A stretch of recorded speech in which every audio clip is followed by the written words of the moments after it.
morning, everyone. Thanks for coming. It's not been easy for some traveling from corners of the world, given yesterday's Claudia, I think it was called, the storm. So I'll have to make a few announcements about that. But I'd like to introduce first the day. My name is Manolo Guerci. I'm one of the co-organizers with Kai Leiden and Elizabeth McKenna. And incidentally, Elizabeth, as some of you already know, cannot be here today because she was unwell. And although she's recovered enough, she's still recovering. So she sends her apologies and best wishes, as she was, of course, looking forward to be here today. But we do have one of our contributors, Professor Mary Fraser, is here, that will represent the Society on Elizabeth's behalf. So, architectural historiography in the British Isles, national and in the international perspectives. So welcome, this is the second annual Mark Girouard Symposium, which we established, myself, Kyle, and Elizabeth, in conversations with quite a few scholars, with Blanche, who's here, alongside the University of Kent, the Courtauld Institute, and of course the Society, and the Girouard, alongside the Girouard Fund, which is been established by the Society to support publication in architectural history. And any contribution, little or less little, hello Maurice, welcome. Now, the first symposium in 2024 focused on Mark Girouard's own writings and contribution to the discipline. We heard a plethora of different papers delivered by those scholars, and I should say that it was by invitation last year, who knew Mark very well. In fact, most of those who contributed were in one form or another a pupil of his.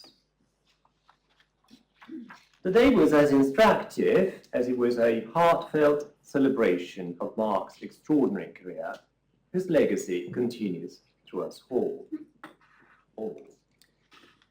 As announced then, our aim was to have a yearly gathering to continue this conversation, a conversation that is not, however, very much triggered by about Mark's own work necessarily, but on the discipline more generally.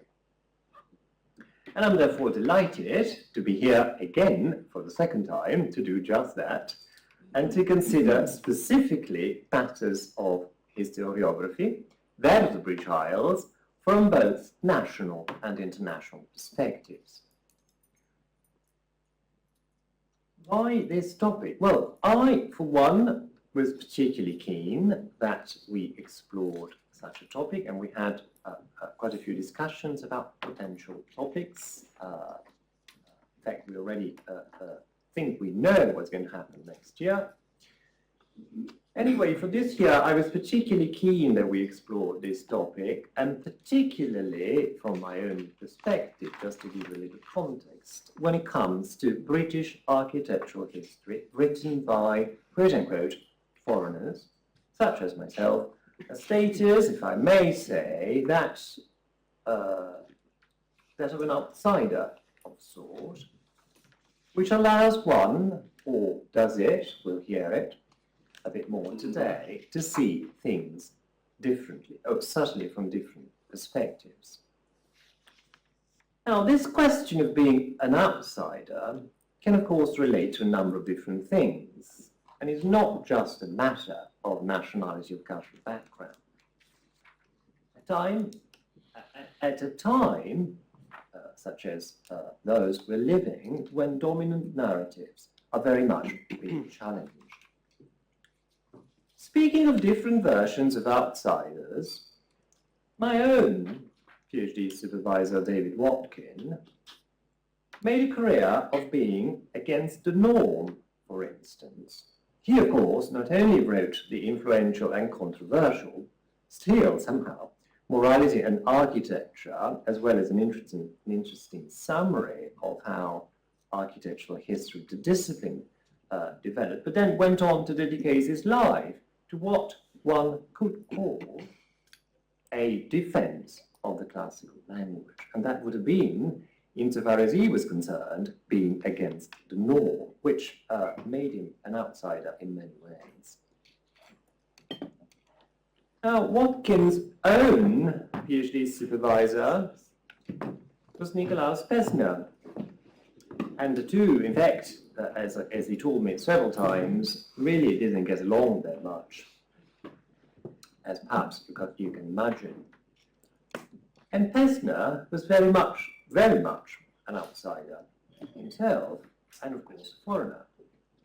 So much so that he went on, perhaps as a way of being, as it were, forgiven, and he went on scanning the entire country and producing, as we all know, the celebrated Buildings of England series, which then extended to other parts of Britain, and is still going strong. Sir John Summerson, another pillar of our discipline, could also, in other ways, as however much that may sound extraordinary, be considered an outsider of sort, specifically for reasons related to his own circumstances. Yet, as Mark Girouard himself wrote in his response to Summerson's RIBA Gold Medal acceptance speech in 1976, which I also quoted last year, it was he, Sir John, who revolutionized the discipline altogether, and in fact made it perhaps, as it were, a proper discipline. And if one thinks of Mark, the notion of him being an outsider may seem really far-fetched. Yet, not only did he experience writing on matters not one's own, as it were, when he was working on French architecture, and the element of ownership is another interesting one when it comes to historiography, but he also spent the majority of his career as a fiercely independent scholar, as he never was attached to any institution. So where are we now? Well, as the program of this conference announces, since 1980, studies of the historiography of architectural history, as well as the institutional and cultural frameworks within which it is situated, have grown enormously. Even if, dare I say, and I sit at a number of fora and discussions, not just in this country, but outside, the discipline has grown enormously, but it is equally under threat in many ways. So today we seek to examine how the discipline has evolved over the past 40 years and to ask what forms of architectural history takes in Britain and Ireland, with particular interest in its perceptions from outside the British Isles, as well as in homegrown academic traditions that have shaped current thinking beyond these shores. And what this beyond these shores means is quite crucial here. Now, before I pass it on to Blanche, first of all, I'd like to make a little announcement about the program. Our keynote, Kathleen James Chakrabarty, has been desperately trying to reach these shores from Ireland, and she's been stuck in the middle of the sea for a significant amount of time. 22 hours. Because a flight was cancelled, and then she decided, undaunted, to take a ferry, but then the ferry was delayed by the storm, and I understand she's now on a train. Which is delayed, so there you are. However, she will be here at some point, and she will be taking questions, and we did think as to whether we could move the keynote to later in the day, but it proved complicated. So Dr. Melanie Hayes from Trinity College Dublin is going to read her paper for it. And I will be managing the first session, but I'd like now, first of all, to say a few thanks to the Courtauld Institute, to the Research Forum, Diego and Leila working for the forum that have been absolutely brilliant, to Kai Leiden for hosting us here, and to Elizabeth and the Society for working together, and of course to the IHBC that has provided some support for the day. Now, without further ado, I'd like to pass it on to Mark Girouard for a few words. Blanche.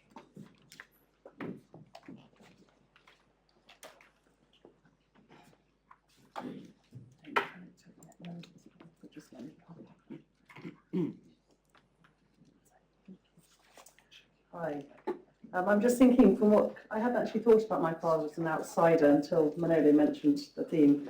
And actually, he was more of an outsider than I think people realise, because if I think about it, his mother died when he was 7. Had his mother not died, his life would have been incredibly different. You know, his mother was the daughter of a marquis. She was Lady Blanche Beresford. My father's prep school notebook at the front of it had the people he wrote letters to. I came across it, and it had the addresses of everyone he wrote letters to from prep school. And all but one was a member of the aristocracy, mostly a marchioness or a duchess, because his mother's family and, you know, his great aunts, his great aunt was the Duchess of Devonshire, then another one married Bowood, so I can't remember that surname, but she was married to Lord Lansdowne. So the point was, his address book was incredible. His mother's entourage was quite something, but she died when he was 7. And his father was from, his father's parents got married in South Africa. Sir Percy Girouard was an amazing engineer who built bridges for Kitchener. But the point was, my father actually wasn't at all English. He was half Anglo-Irish, half kind of South African, and grew up a motherless boy being shunted around Irish country houses, or Chatsworth and Hardwick. So yeah, amazing and different, but not kind of, but different and lonely and outside. And I think that I know, you know, growing up, he was never cool. My mother always says that his kind of immediate friendship group, I don't think he was expected to come to anything great. He was quite quirky, quite different. And he chose to marry my mother, and that in itself was different. You know, he chose to marry an American from a, I'd say, working class, straight, lower middle class background, whose grandmother was a bootlegger in Chicago and made, you know, bootleg for Al Capone. And when he chose to marry my mother, my aunt reportedly, my father used to tell me, said, you know, you won't be invited to Chatsworth anymore, you know, if you marry Dorothy. But he did. And so he was different. He was a different kind of man. And I think in that sense, he was an outsider, more of an outsider than people realise. He never brown-nosed, he never sucked up to people. Sometimes I wished he would. He would have got further. Particularly Prince of Wales, who he called Pavlov's dog, because he used to dislike, you know, the way he kind of, yeah, he thought he was very reactive to, But, so yeah, he was an outsider, but that was not what I was going to say to you, so I'll just say what I was going to say now, but yes, I think that's a very interesting point, and I think it's relevant. But I'd like to welcome you today to the second Mark Girouard Symposium, and thank you all for coming, and thank the speakers for taking part, and it sounds like you've applied to take part, so thank you very much indeed. It makes an exciting, vibrant, living symposium, if that's the case. And I just wanted to start, because it's about following architectural historians and architecture abroad. I wanted to start by telling you my own experience and feelings of architectural history at the age of 6 as a result of being my father's daughter. I chose to write a book entitled, so I wrote Boring Old Buildings or Why I Hate Architecture. And I was 6, and I've just got 2 pages of it to share with you. I never liked getting out of the car because when I was little, I went to buildings and got bored and cried. I hated Amsterdam because all the buildings were the same. I never liked India because of the poor people and because it is so hot and sticky. I went to a palace, which I did not like much, where I watched the Indians having a red blob put on their head. I did not like Edward Lutyens' building of First World War, which had all the dead's names on it. It was a brown and white, crooked-edged building. I did not like Belgium's houses because Daddy kept telling me about gables. So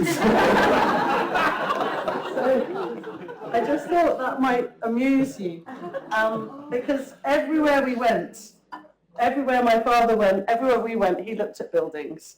It wasn't just British architectural history. You know, he wrote Cities and People in 1985, where he looked at cities around the world. He wrote Life in the English Country House in 2000.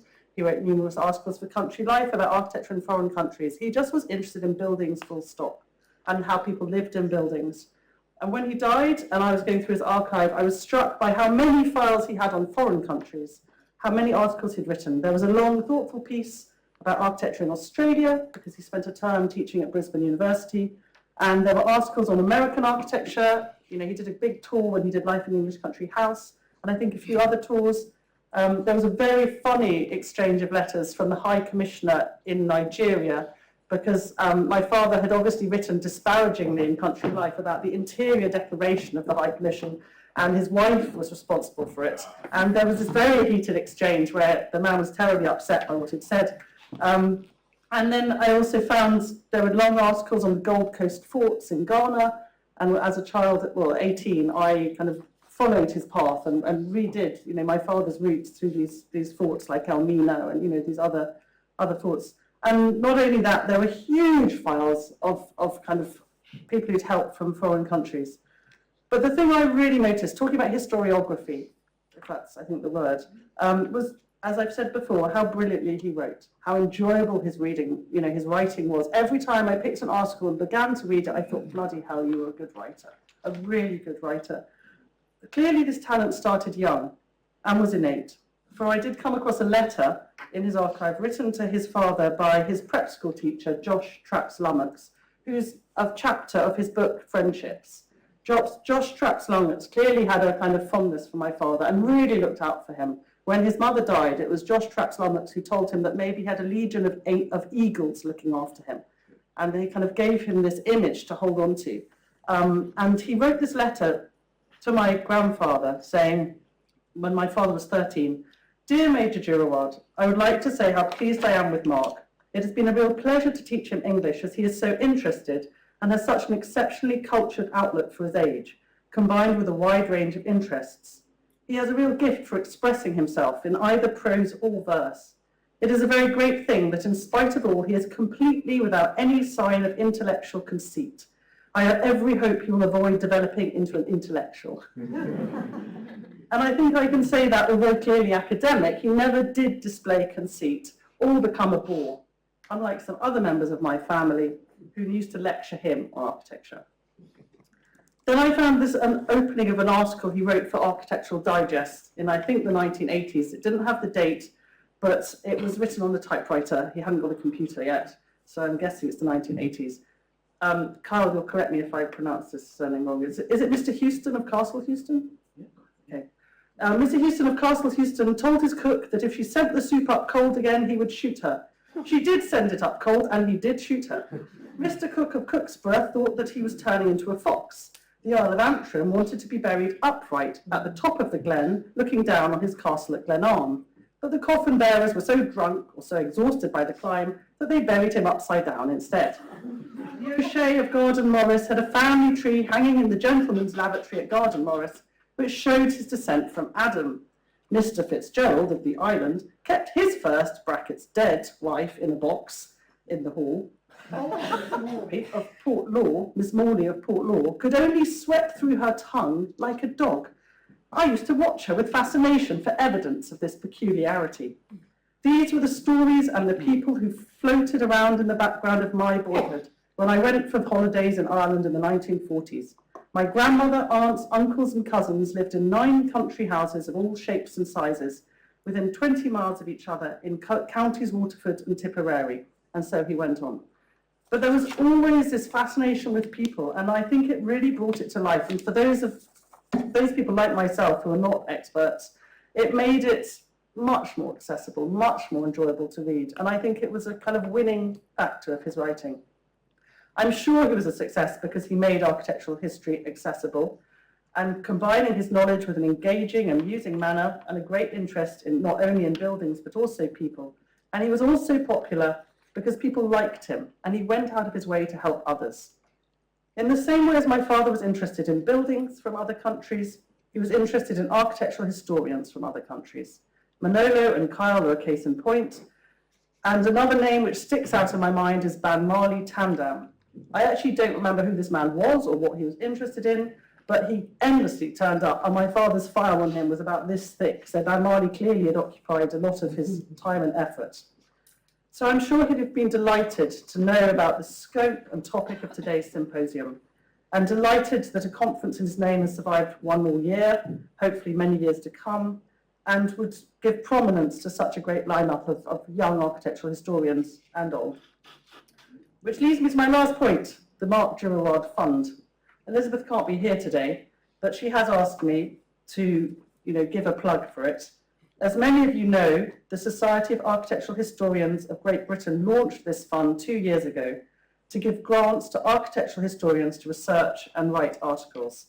Since then, academic publishers have become even more strapped for cash, and Elizabeth tells me that authors are being asked to pay ever-increasing amounts to get their own work published.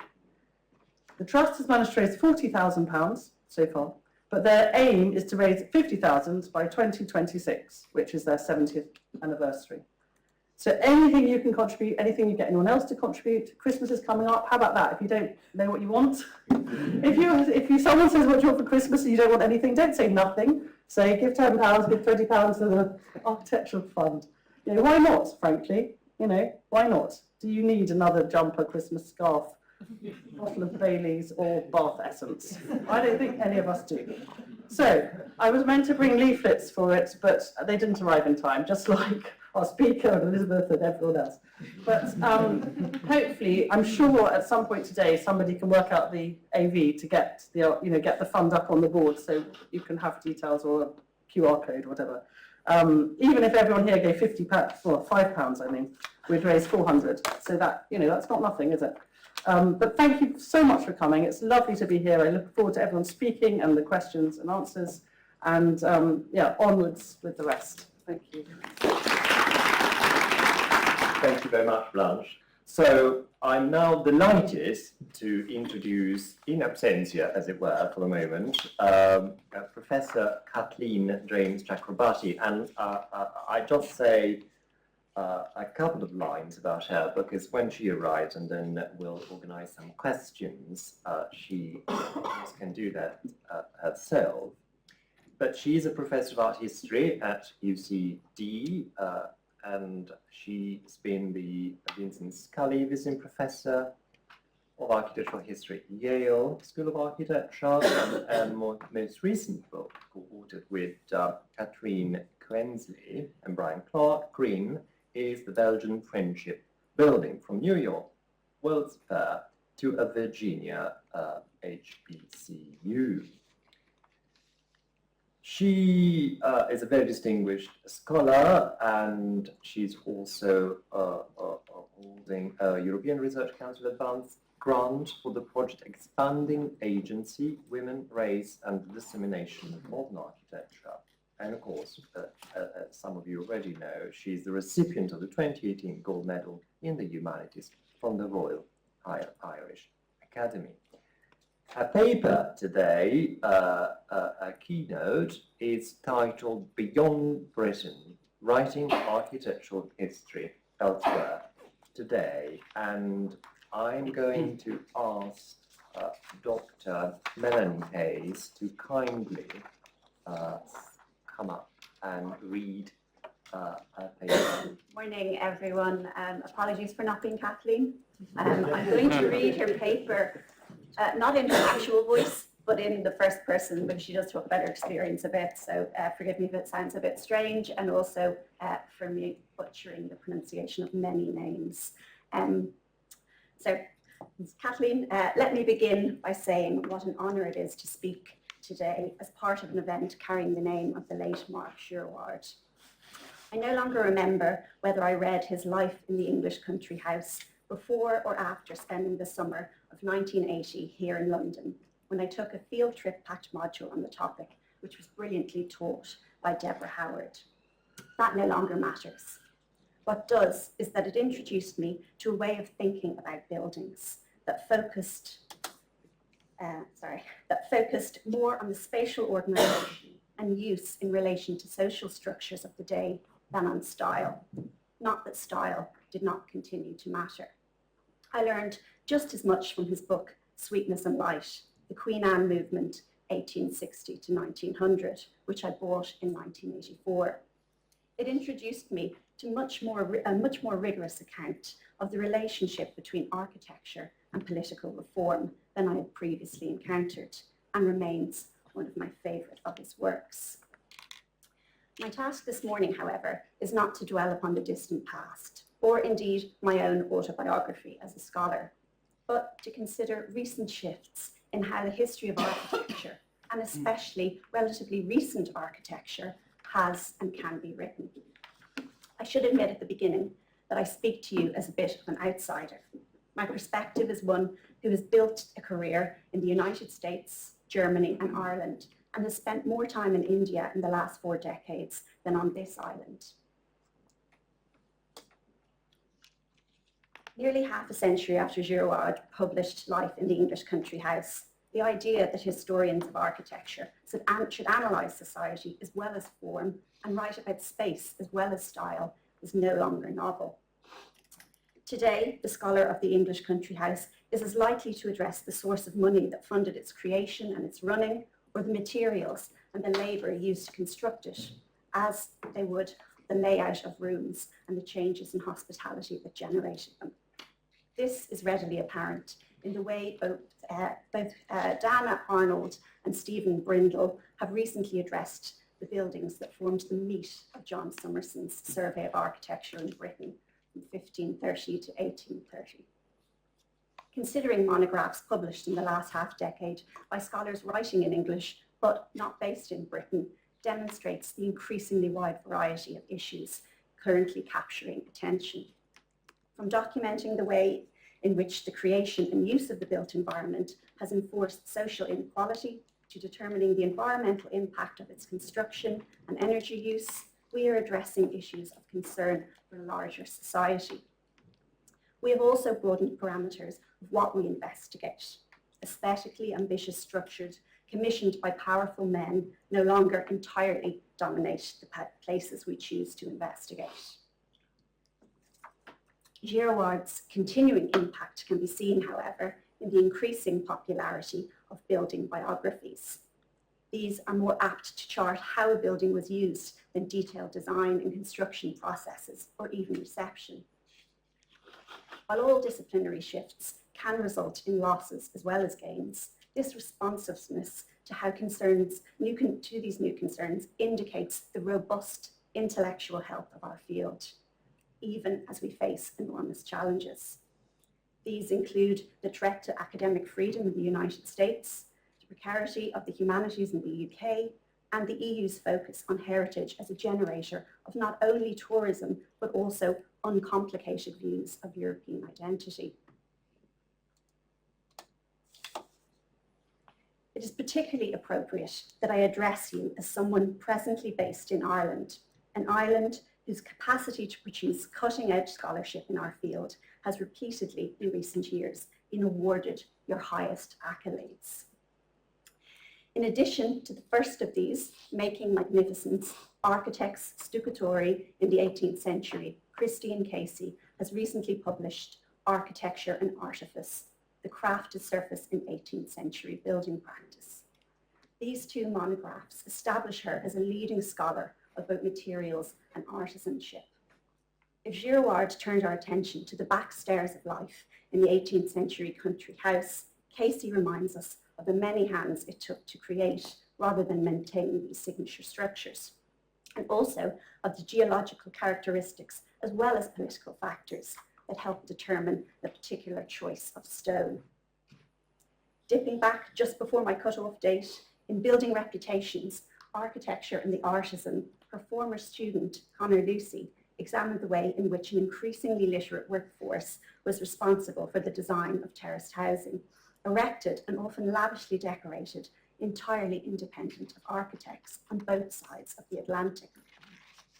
More recently, Gary Boyd became another Ireland-based winner of your Alice Davis Hitchcock Medallion for his book Architecture and the Face of Coal, Mining and Modern Britain. He is currently testing how widely the connections he established in it between the architecture of mining and the development of social democracy can be extended to coal-rich regions on the continent. Thus, Ireland is in the forefront of two key trends in our discipline: new histories of construction, a focus on labour, and an attention to extractivism embedded within environmental humanities. These are hardly unique, however, to us. I would like to single out three very different examples of each. Namita Daria, who has degrees in architecture and anthropology, was refreshingly frank about her own class privilege in the industrial and ephemeral labour and love in Indian architecture and construction, and an ethnography of the building industry in Delhi and its environs. Joseph Siri has long been one of the foremost historians of architecture of the United States, known above all for his impeccably researched books on Louis Sullivan and Frank Lloyd Wright. Air conditioning in modern American architecture takes him in an entirely new direction. It is a landmark in understanding how new mechanical systems transformed the occupation and even the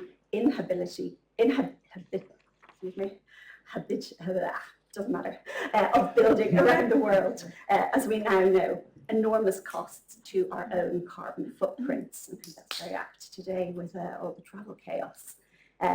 Heel mows unless the Seagram building constructed confirms the environmental cost of materials as well as the systems involved in the erection of one of the 20th century's most iconic structures, as well as the contribution that practicing architects can contribute to serious scholarship.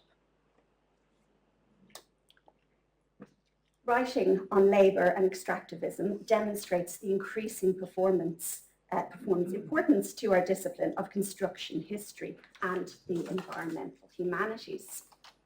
Also critical are recent shifts in the history of architecture of empire.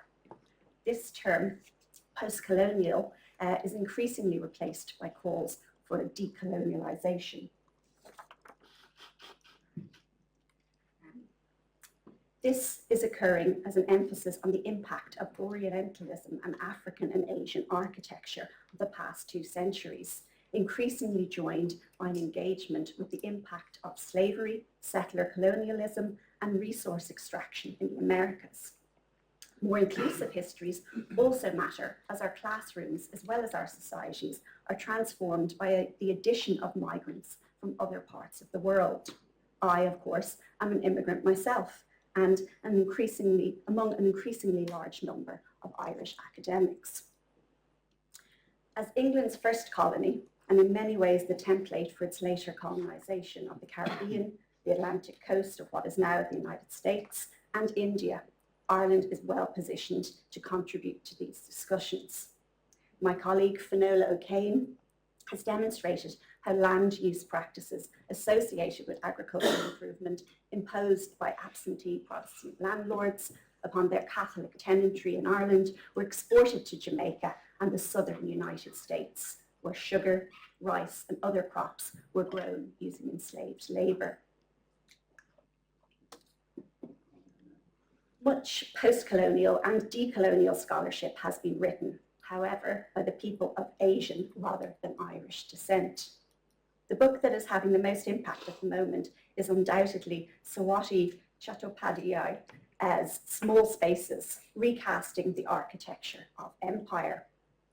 Although it was only published 2 years ago, I cannot tell you how many grant applications I'm already reading that have been inspired by her focus upon the spaces inhabited by the most marginalised members of society, most of which are small and usually overlooked. Although she does not follow Saida Hartman, in espousing critical fabulation, she does follow the example Hartman set in Wayward Lives, Beautiful Experiments, one of the most original and impactful humanities books of the last decade, in shifting her attention towards the working class women. Much of the most original post-colonial scholarship not written by those based on this island, and indeed possibly some of those in this room, emanated from people trained, as Chateau Padilla was, in the United States. Increasingly, however, research projects based on the European continent are examining what it means to write histories of architecture that decenter Europe and the Anglophone world. Watch out for the results of Sai Menderata's project, Building Identity, Religious Architecture and Sacral Landscapes of Christian Minorities in India and Bangladesh. Based at the University of Porto, it focuses on Portuguese colonial churches of the subcontinent. Preliminary suppositions are that these buildings, erected in cultures that have a long history of monumental sacred architecture, are much more deeply embedded in these local contexts than has been previously recognized. In this, Menderetti builds upon the scholarship of Latin American Baroque by Gavin Alexander Bailey and Samuel Edgerton, while his sophisticated consideration of cross-cultural exchanges parallels those of Vukash Stanek, detailed in a much later period in architecture in global socialism, Eastern Europe, West Africa, and the Middle East in the Cold War. This is only one of the ways in which architecture of the subcontinent is generating provocative new scholarship. The early modern period, a term I like for the way it allows one to cut across the stylistic boundaries that divide Europe from Asia in the 15th to 18th century, has been subject to much new work that focuses on material culture in ways that overlap significantly with our own discipline. Two books that stand out for me in that way, in the way that they make us think about architecture, how it's experienced, and how architectural history is written. These are Sylvia Hoteling's The Art of Mughal India, and this is indeed just about that, which might appear to put it beyond the boundaries of today's discussion. But Hoteling's vividly demonstrates the way in which Claude has integrated into Mughal architecture, as well as how architecture was depicted upon occasion in her treatise in textiles that remain one of the empire's most extraordinary artistic products. Holly Shaffrey's Grafted Arts, art making and taking in the struggle for Western India, takes a different tact in exploring the period around 1800, when Britain was just beginning to gain control over the area around Pune. Although she focuses on the making of art, that art includes watercolours by Gangaram Tarabat and the other Indian artists introduced to the English, who introduced the English to the wonders of Ujunta and Ellora. She demonstrates that Indians were well aware of their own architectural heritage long before the arrival of James Ferguson. I would also, in this regard, like to recommend the writing of Edward Cook and another Irishman, Barry Flood, both of whom have highlighted how trade in objects, including what Elena Payne terms portable architecture, carried motifs as well as materials across continents in a way that stress cultural interchange rather than stylistic purity, still so admired 4 decades or more ago. South Asia has been the subject of much of the best post-colonial scholarship in our field, but Turkey should not be overlooked, as it has produced many of the most notable historians of modern and early modern architectural writing in English. Building upon the call to recognise an architecture of hospitality, that she issued in 2018, in her 2018 book, Open Architecture, Migration, Citizenship, and the Urban Renewal of Berlin-Kreuzberg, Ezra Akin has recently published architecture and the right to heal, resettler nationalism in the aftermath of conflict and disaster, a subject that is all too timely today. Her focus is on the aftermath of the Ottoman Empire in its former European territories, but the implications of her analysis of how architecture has been used to inhibit healing and how this can be changed to foster individual and community well-being, as well as more sustainable ecosystems, places her work at the forefront of multiple issues of enormous concern today, and not just to historians of architecture. Such issues are not unique to Aachen. Samaya Heni focused already in her 2017 prize-winning book, Architecture of Counter-Revolution, the French Army in Northern Algeria, and the militarization of modern architecture in her native country. Her most recent volume extends this discussion into a more obvious environmental realm, colonial toxicity, rehearsing French nuclear architecture and the landscape in the Sahara, which this reminds us even more than Aachen's work of the links between histories of architecture of the global south and the exploitation of the environment and not just people. She also shows how this exploitation has helped trigger today's climate emergency, in which, as we have just seen, former colonies such as Jamaica, not to mention Bangladesh, remain especially vulnerable. My own work, however, has only glancingly engaged with environmental humanities. Moreover, although I have long argued for global approaches to our discipline, I have in the last few years increasingly focused on the history of architecture of the United States. You will not be surprised, in light of the European Research Council project I currently lead, entitled Expanding Agency, Women, Race and the Dissemination of Modern Architecture.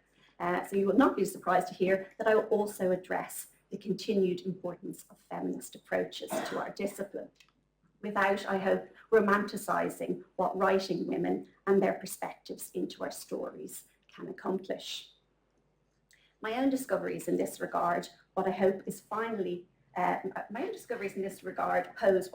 finally a successful challenge to the myth that modern architecture international exhibition, which was held in New York's fledgling Museum of Modern Art in 1932, played a major role in introducing the architecture it showcased to people of the United States.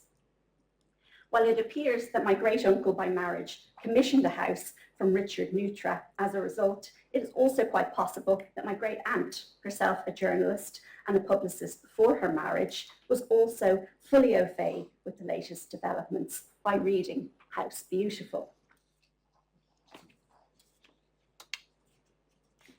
Founded in 1896 in Chicago, House Beautiful was the first shelter magazine, that is, a periodical devoted entirely to domestic architecture, its interior decoration, and the design and maintenance of surrounding gardens. It was also the first publication to introduce its readers to the work of Frank Lloyd Wright, years before it appeared in Ladies' Home Journal, and nearly a decade before it would make it into the architectural record.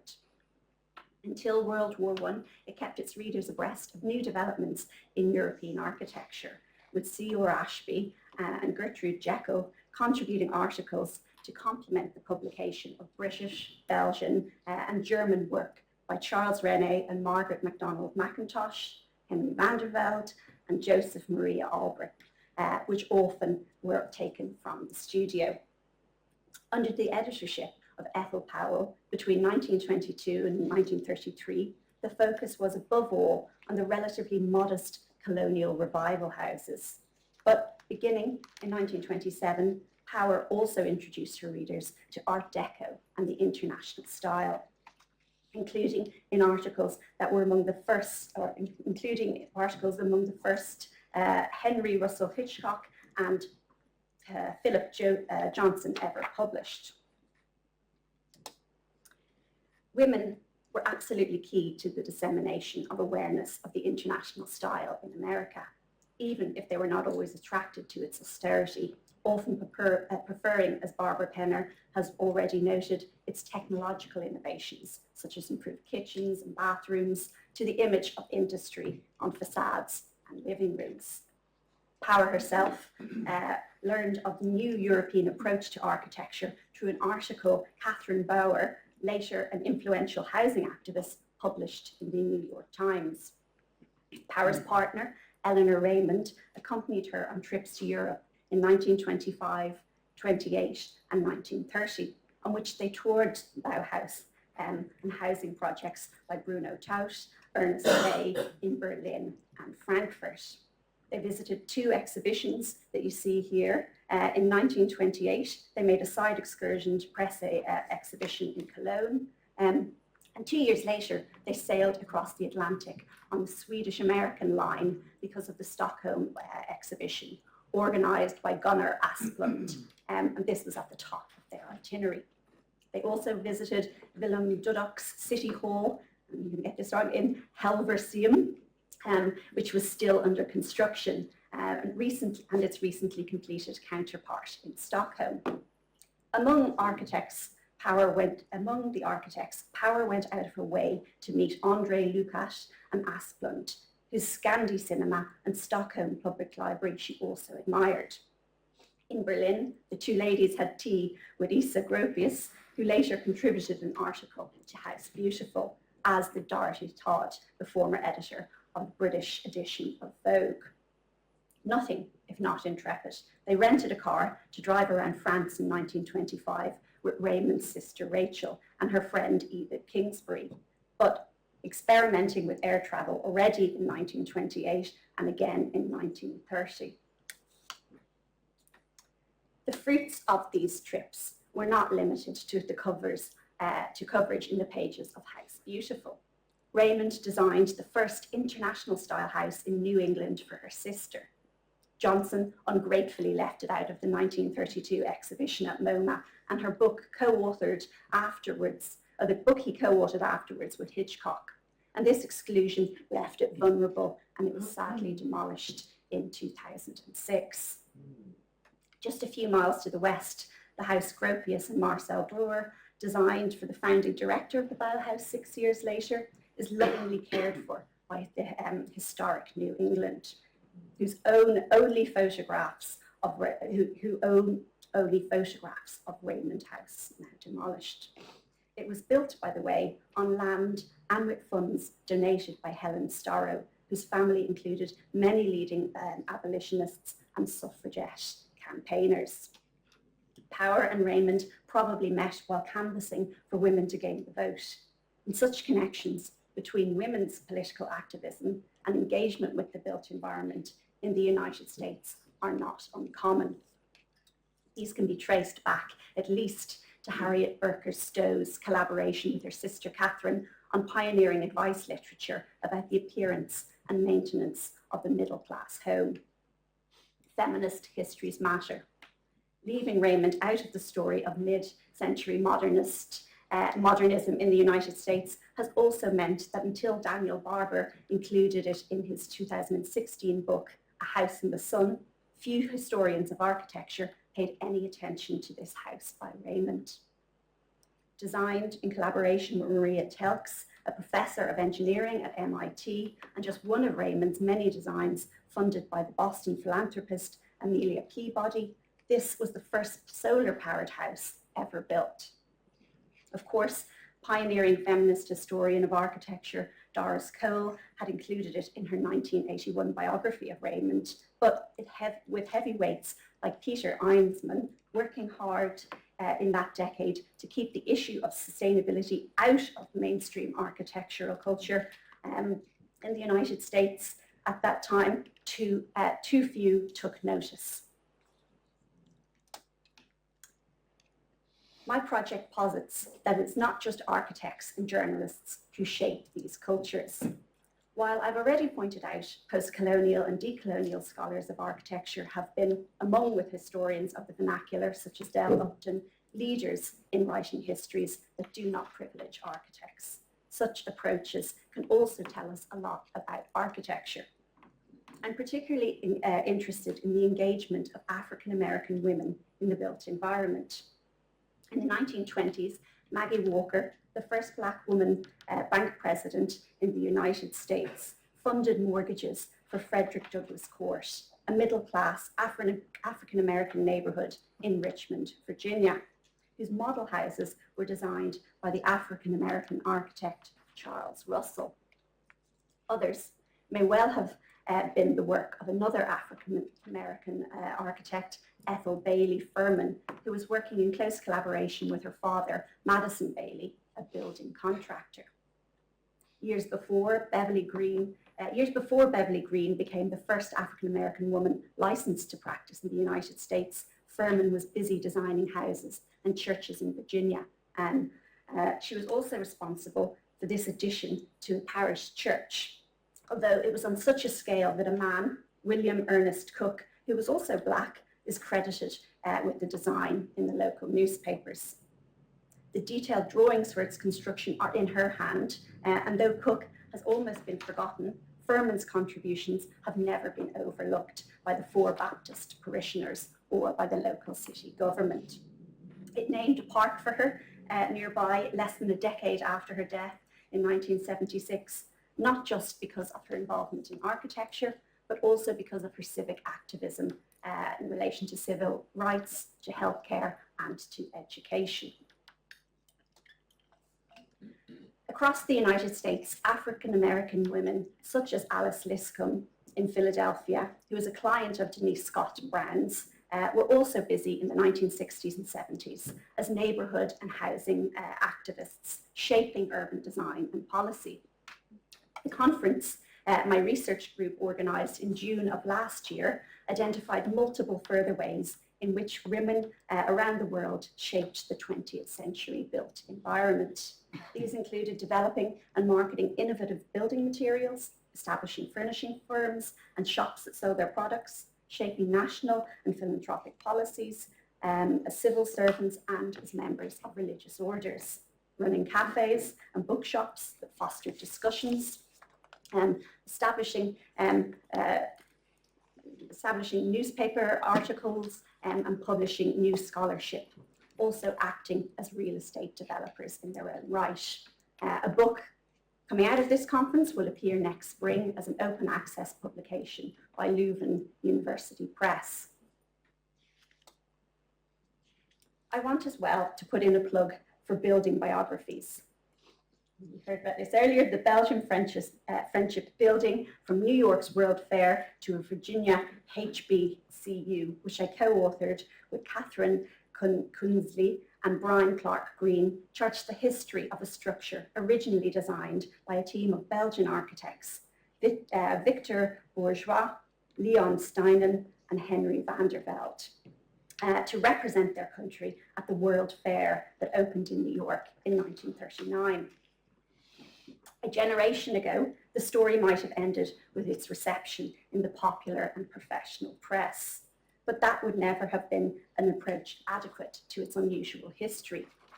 When the fair was extended for a second season, the building became a focal point of local opposition to the successful German invasion of Belgium in 1940. That left it in control of the Belgian government in exile. Not able to afford the cost of disassembling it, they shrewdly transferred the responsibility for the building that had celebrated Belgium's supposed civilizing mission to the Congo to Virginia Union University, a historically Black university in Richmond, Virginia. Former capital of the Confederacy and the city's most fashionable residential boulevard, which was lined with monuments to what were referred to locally as the Lost Cause. In Richmond, however, the building's tower was re-erected as a memorial to Robert Van, a VUU alumnus, making it a potent challenge to much smaller memorials on Monument Avenue. Van, one of the most influential African Americans of his day, had edited the Pittsburgh Courier, one of the country's two most widely read weeklies, targeting African American readers. The other was the Chicago Defender. The supposed gift of the building to Virginia Union, which in fact would have found it cheaper to construct an entirely new building from scratch, was widely described in the press at the time, including by Eleanor Roosevelt, the honorary chair of one of the two fundraising committees, as an example of international friendship and interracial goodwill. Its reerection was presided over by yet another Belgian architect, Hugo van Kuijk, and initially supervised by a local African-American one, Charles Russell. Importantly, that is not exactly what visitors to the site see today. However, the tower has been repeatedly resurfaced in ways that degrade not only its appearance, but also its ability to withstand the elements.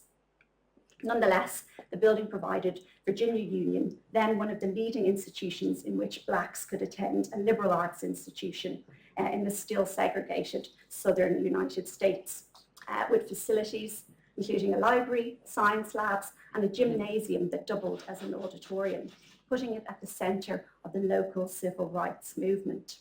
Martin Luther King addressed capacity crowds here on 5 occasions. Thus, the full significance of this structure can only be understood if we trace a history far different than its original architects, all supporters of the Belgian Congo ever intended. And what does it mean that the first example of European modernism on a university campus in the United States is not the work of Mies van der Rohe, Walter Gropius, or Eva Aalto, and is not located in Chicago or in Cambridge, Massachusetts? I suggest I am not the only one previously culpable of not looking in the right places for the stories that mattered. Of course, something can be lost when a field switches direction. It is important to note these possible absences. New concerns should never entirely succeed those of the past, but instead be layered onto them. For those seeking reassurance, for instance, that the use of the classical orders does very much matter and that they have been employed with wit as well as beauty, I highly recommend Edward McParland's The Language of Architectural Classicism, From Looking to Seeing. McParland is resolute in teaching one how to look hard at a building, a skill that should matter as much when one's subject is an air conditioning vent to a misplaced metope. His book is a delight to read, and I highly recommend it. Equally important, though, is not to overstate claims of novelty. Aito and Osamushi has recently documented those seeking to decolonize our field. They have had at times purposely and entirely wrongly overlooked earlier post-colonial scholarship. Look out, by the way, for Osamoi's new book, African Buildings, Architecture and the Displacement of Cultural Heritage, copies of which have not yet crossed the Atlantic. In it, she argues that African artifacts in European and North American museums are not simply sculptures, but examples of architectural ornament, not so distinct in their function from classical detailings at which McParland looks so insightfully, although I doubt its subject matter will make it such a light-hearted read. I would be remiss, however, if even as I celebrate some of the best new scholarship available to us, I did not also admit very real challenges that we face today. In the United States, where all national funding in our discipline has been eliminated, along with that of the rest of the humanities, academic freedom can feel like a dead letter. Here in Britain, the precarious position of the humanities at institutions across the island is no more encouraging, as regardless of party, governments shy away from subjects that teach us about critical thinking. Even in the European Union, an emphasis on heritage privileges architectural conservation over the study of many other forms of creative expression. Moreover, its understanding of the experience of heritage as something that unites us consciously, overlooks the complex and often fraught history of many monuments. Here in Britain, for instance, Durham Cathedral, one of the most magnificent structures on this island, was certainly built as much as a warning to the Scots of Norman authority as out of respect for the pre-Norman St. Cuthbert. This brings me to one last point, which is the ever-increasing tension between the scholarship in our field and what reaches the general public. Life in the English country house was an academic bestseller, enabling Girouard to forego an academic position. Although Nicholas Pevsner taught at Birkbeck from 1942 to 1969 and was also Slade Professor at both Oxford and Cambridge, this did not hinder him from reaching a large audience. One imagines that tens, if not hundreds of thousands of people, especially those who were university educated, who'd never studied architecture or art history, owned his Outline of European Architecture, which has gone through at least 8 editions and is consulted as one of his main country guides.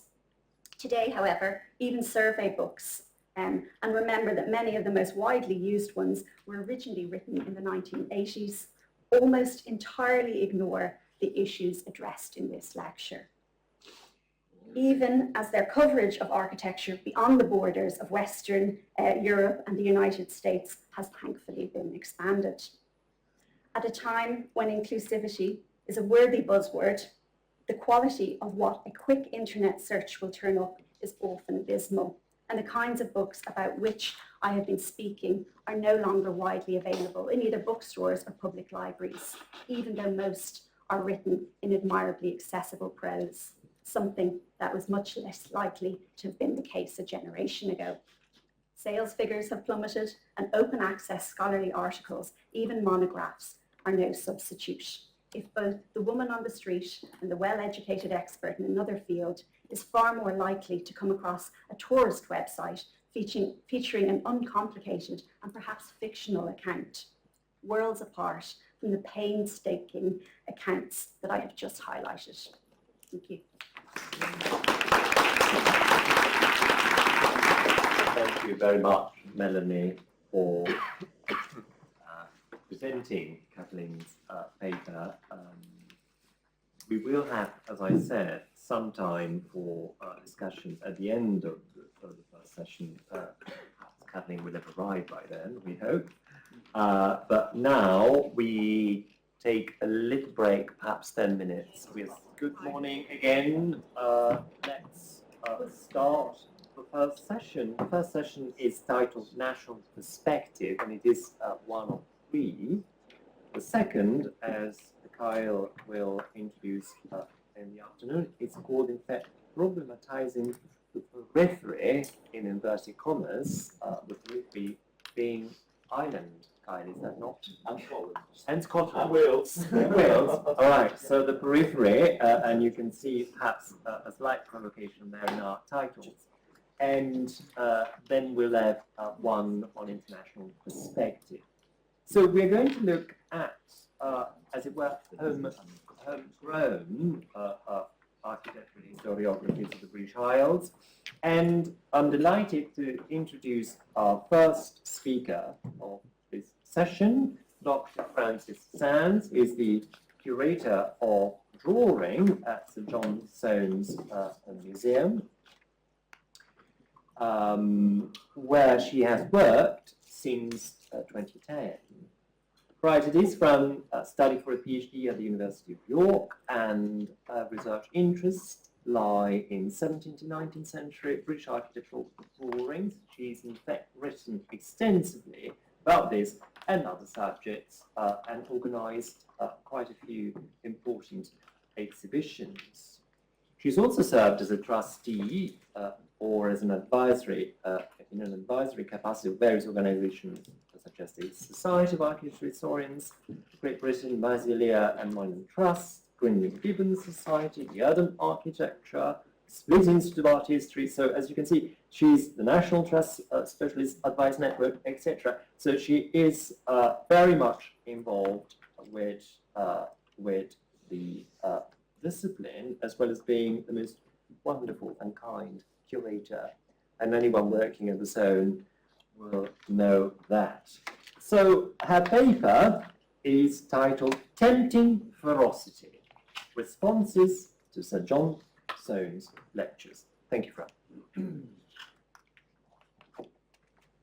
Thank you, Manolo and Kyle, and also Elizabeth in their absence.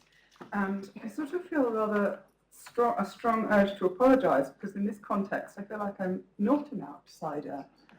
Very British. And my scholarly focus is very British. I am a curator rather than an academic, but I work at the Soane Museum, right in the heart of the establishment. And having said that, Soane would be thrilled to hear the Soane Museum called that, because of course he was a working class boy made good who was always trying to prove something. So hurrah, he got there in the end. I also have to apologise because there's far too much of me in the following paper, but then that is the narcissism of being very British, I suppose. John Soane, you can see him here, he needs very little introduction, an architect, collector and teacher who left his eponymous museum to the nation with a private act of parliament in 1833. Perhaps less known are his extensive efforts at the Royal Academy. Soane had joined as an architectural student at the Royal Academy in 1771 via the good offices of his architectural master, George Dance the Younger, who himself was a founding member of the Royal Academy. Soane's time there was enormously important, not least because it enabled him to submit to and then win the architecture category of the Royal Academy annual competition, prompting William Chambers to recommend Soane to King George III for a travelling bursary, a scholarship of £60 a year, which funded Soane's not-so-grand grand tour in 1778-80. This was important for various reasons, not least because every single one of Soane's many architectural clients can be traced back in some way to someone that Soane had met on his grand tour. So it was a networking opportunity as much as an educational process. It can come as no surprise, therefore, that in 1806, when Soane was 53, he jumped at the chance when he was elected Professor of Architecture at the Royal Academy. Despite being busy with his practice, this was an ideal calling for him as one who treated the education of his own apprentices with enormous care. Soane's apprentices were not overworked drudges. They received the best and most diligent education in draftsmanship, design, structural engineering, and architectural history. And this, of course, is the newly restored upper drawing office at the museum where the apprentices would have been doing their work. For his students at the Royal Academy, Soane researched and composed a series of 12 lectures detailing the history of international architecture and offering his somewhat strident opinions on the best and worst examples of the craft. As the Napoleonic Wars raged across the English Channel, it would have been unwise, if not impossible, for Soane's Royal Academy students to attempt continental travel in order to peruse the architectural delights of Italy and beyond, as Soane himself had done in the 1770s.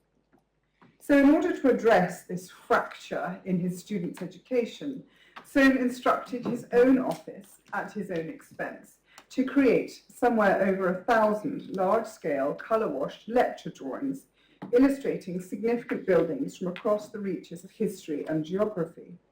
These lecture drawings would not only illustrate Soane's words, but also function as case studies of the key principles of the architectural profession and offer a drawn grand tour in microcosm. A suitable selection of the lecture drawings would be displayed in the Great Exhibition Room at Somerset House during each of Soane's Royal Academy lectures. Soane had been inspired to create his Royal Academy lectures by the innovative example of Thomas Sandby, the first Professor of Architecture at the Royal Academy, who indeed had been teaching when Soane was a student there himself. But whereas Sandby produced some 128 lecture drawings, Soane's efforts were on an entirely different scale.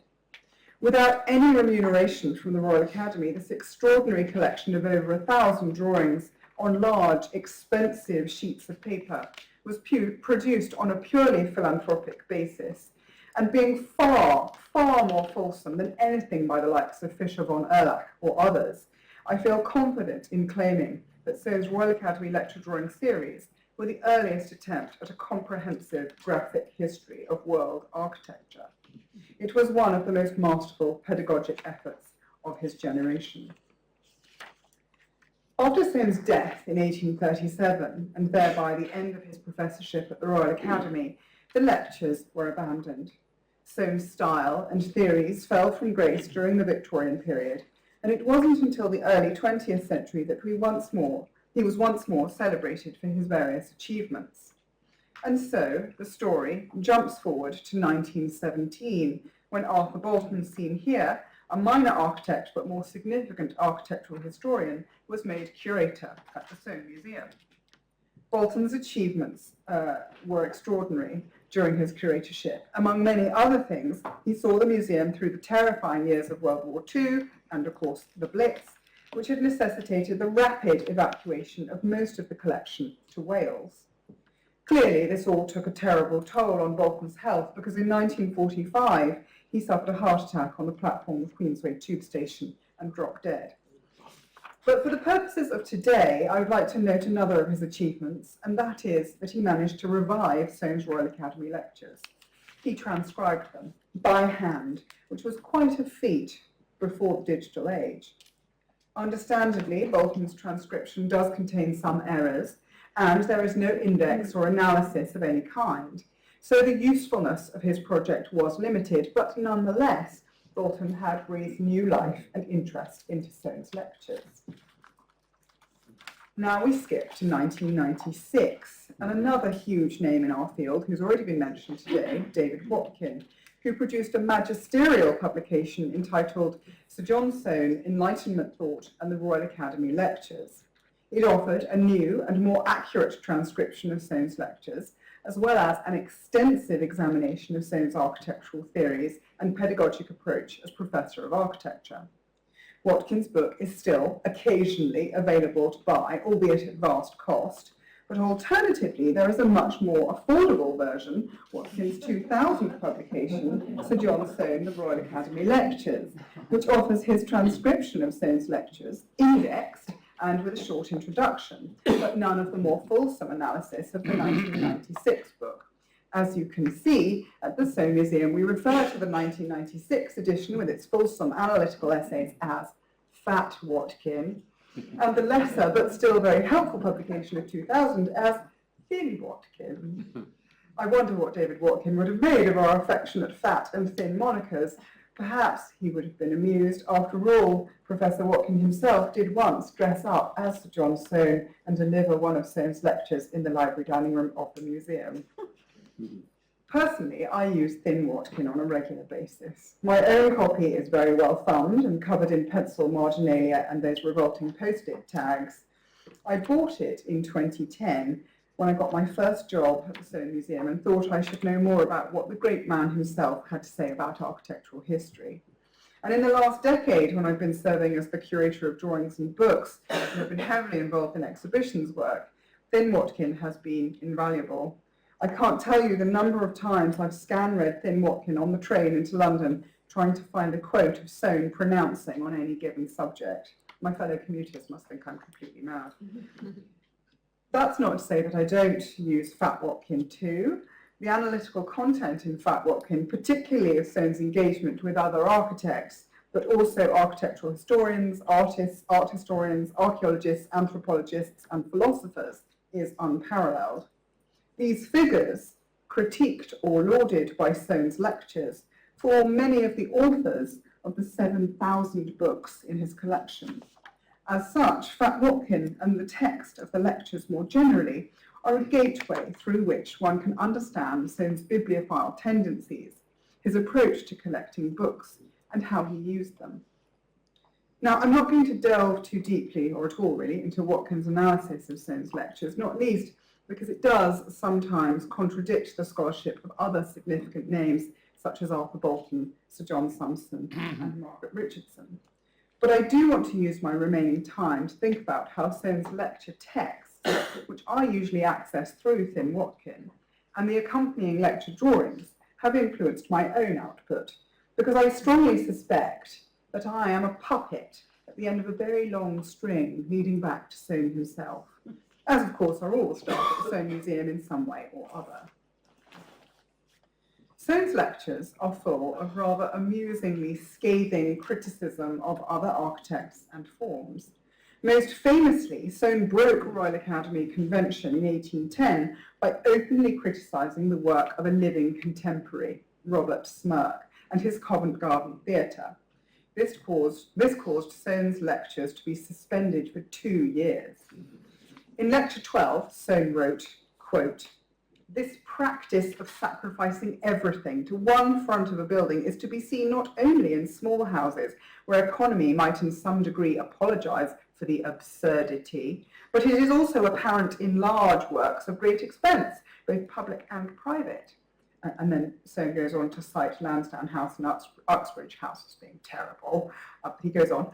And these two drawings, which I put up for you here, of a more recent work, point out the glaring impropriety of this defect in a manner, if possible, still more forcible and more subversive of true taste. The public attention from the largeness of the building being particularly called to the contemplation of this national edifice. It's extremely painful to me to be obliged to refer to modern works, but if improper models, which become more dangerous from being constantly before us, are suffered, from false delicacy or other motives to pass unnoticed, they become familiar. Smirke is not mentioned by name, but the use of the lecture drawings made Soane's meaning entirely clear. Now, there was, of course, a history between Soane and Smirke. In 1797, Smirke had very briefly been an apprentice in Soane's office, but it didn't last. There was clearly a personality clash, as Smirke's letter to his father, Robert Smirke, a portrait painter, spells out. Quote, "He, Soane, was on Monday morning in one of his amiable tempers. Everything was slovenly that I was doing. My drawing was slovenly because it was too great a scale, my scale also being too long, and he finished saying the whole of it was excessively slovenly, and that I should draw it out again on the back, not to waste another sheet about it." Despite the fact that I worked out recently, exhibited more of Soane's Royal Academy lecture drawings than any other curator, I have never touched upon Smirke. I obviously cannot. Soane would not like it. I've now either written or co-written almost a score of exhibitions, most of them for the Soane Museum itself, but also elsewhere, which have been, the Soane itself has been staging public exhibitions since the 1990s. Publications tend to be more for the scholarly community, and you're all perfectly able and undoubtedly willing to poo-poo anything I have to say about architectural history, and that's absolutely fine and correct. So when I've been swayed by Soane in published works, which I have plenty, I'm not too worried, but it's exhibitions that are written principally for the public, the lay person, that cause a problem, and I think that does matter.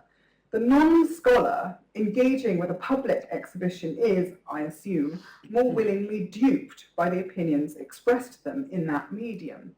I mean, how often do we really closely question what we read in an exhibition caption? Maybe you don't, but I tend to read and go, oh, that's interesting. In 2018, my colleague Jo Tinworth and I co-wrote an exhibition entitled Purely Ornamental for the Soane Museum. This is the rather drab exhibition poster. I'm not sure why I agreed to this poster, it's hideous, but anyway. It looked at Soane's theories on architectural ornament, a subject which occupies a great deal of his attention in the Royal Academy lectures. And just to give you the flavour of the show, I quote Soane in his second lecture, quote, "Sculpture is to architecture what lace is to dress. If it is judiciously introduced, it enriches and pleases by its contrast. If injudiciously, it only produces confusion and disgust." So, one item which we included in the purely ornamental exhibition was this Royal Academy lecture drawing showing the Arch of Constantine. In the caption, I wrote, quote, "The triumphal Arch of Constantine is a famous example of antique spoliation, the repurposing of pre-existing elements, a process which Soane considered to be vandalism of the old and insincerity in the new. The arch cannibalized sculpture from the preceding century, resulting in an odd, eclectic mixture of ornamentation." Yes, I wrote that. I'm not quite sure what I was thinking. An odd, eclectic mixture. Perhaps, but that surely is a matter of personal taste. As it happens, I rather like the Arch of Constantine, so I don't know what I was thinking. On the other hand, we then offered this drawing of the Corinthian capital from the Temple of Castor and Pollux in the Forum at Rome, which you just saw on the exhibition poster.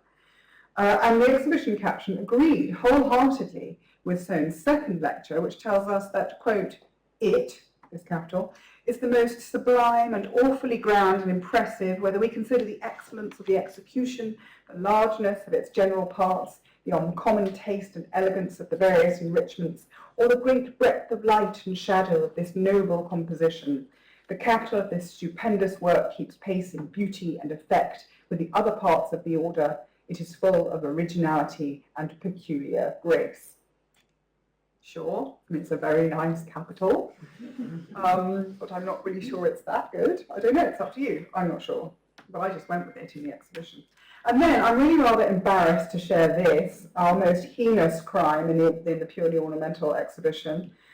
We used this Royal Academy lecture drawing, which shows the entrance gates to St Mary Bethlehem Royal Hospital, also known as Bedlam. And on the gateway, we see Coleridge Sibbers statues personifying and entitled Melancholy, who's on the left, and Raving Madness, who's on the right. And about this, I wrote, quote, it clearly indicated the function of the building within, end quote. I was lauding the architecture palant, however unsympathetic and unkind, and then I went on to quote Soane's lecture on this, quote, in the best works of antiquity, propriety of decoration has been particularly attended to. The ancient architects, fully impressed with its importance, seem always desirous of using such ornaments only as were analogous and which tended to determine the character and destination of the edifice. So in this instance, Soane was being perfectly rational, and what he said was fine, but my response in a public exhibition was not okay, certainly not kind. The purely ornamental exhibition was certainly not the only example of me being swayed by Soane's lecture prose in an exhibition caption. There are several instances, and I won't go on and on and on and tell you about all of them, but I do have to mention what was possibly my most successful exhibition ever, which was last year, entitled Fanciful Figures, which considered the use and development of starfish figures in British architectural drawings. And I really was drawn in by Soane's lectures, because in lecture number 5, Soane criticised the Hagia Sophia in Istanbul. He wrote, quote, the Church of Santa Sophia in Constantinople, erected by Justinian about the middle of the 6th century, is another striking example of the rapid decline of architecture and the arts connected therewith. The plan of this celebrated structure is grandly conceived, although the execution and taste in the finishings is very defective and little calculated to satisfy our expectations. In this exhibition, Fanciful Figures, I included this Soane Royal Academy lecture drawing showing the interior of the Hagia Sophia, and my caption stated, quote, the purpose of this drawing is not to illustrate the ornamental interior which Soane described as very defective, but rather the building's vast size. The minute scale of the figures offers an eloquent gauge of the towering architecture around them, end quote. So at no point did I question Soane writing the building off as very defective. I merely agreed with him and agreed further that it is of a very large and impressive size. Oh dear. I can perhaps atone a tiny bit, however, as recently I had a very little to do with a wonderful online exhibition by my good friends Manolo Guerci and Olivia Horsfall-Turner, entitled A Golden Age of Architecture, Rare Elizabethan and Early Jacobean Drawings by Thorpe and the Smithsons. Perhaps some of you came to the rather fun in-conversation event that the three of us did to mark its launch a few weeks ago, and you can see this exhibition online on the Soane Museum website. And all of this, despite the fact that Soane felt that Elizabethan and Jacobean architecture was rather substandard. In lecture 3, now gird yourself for this, he stated, quote, in these works, Elizabethan and Jacobean buildings, the Roman and Gothic architecture is so fantastically blended that we see in them the most extraordinary absurdities. In the exteriors of some of them, columns alternating in black and white are introduced. In others, the 5 orders of architecture are jumbled together, and the flat surfaces of the walls crowded with every species of grotesque ornament. Indeed, so complete was the veil of ignorance and the clouds of darkness that spread over this land that this licentious, whimsical, and capricious mode continued unrestrained by scientific law and unfettered by reason until the time of Inigo Jones. Sorry, Minot.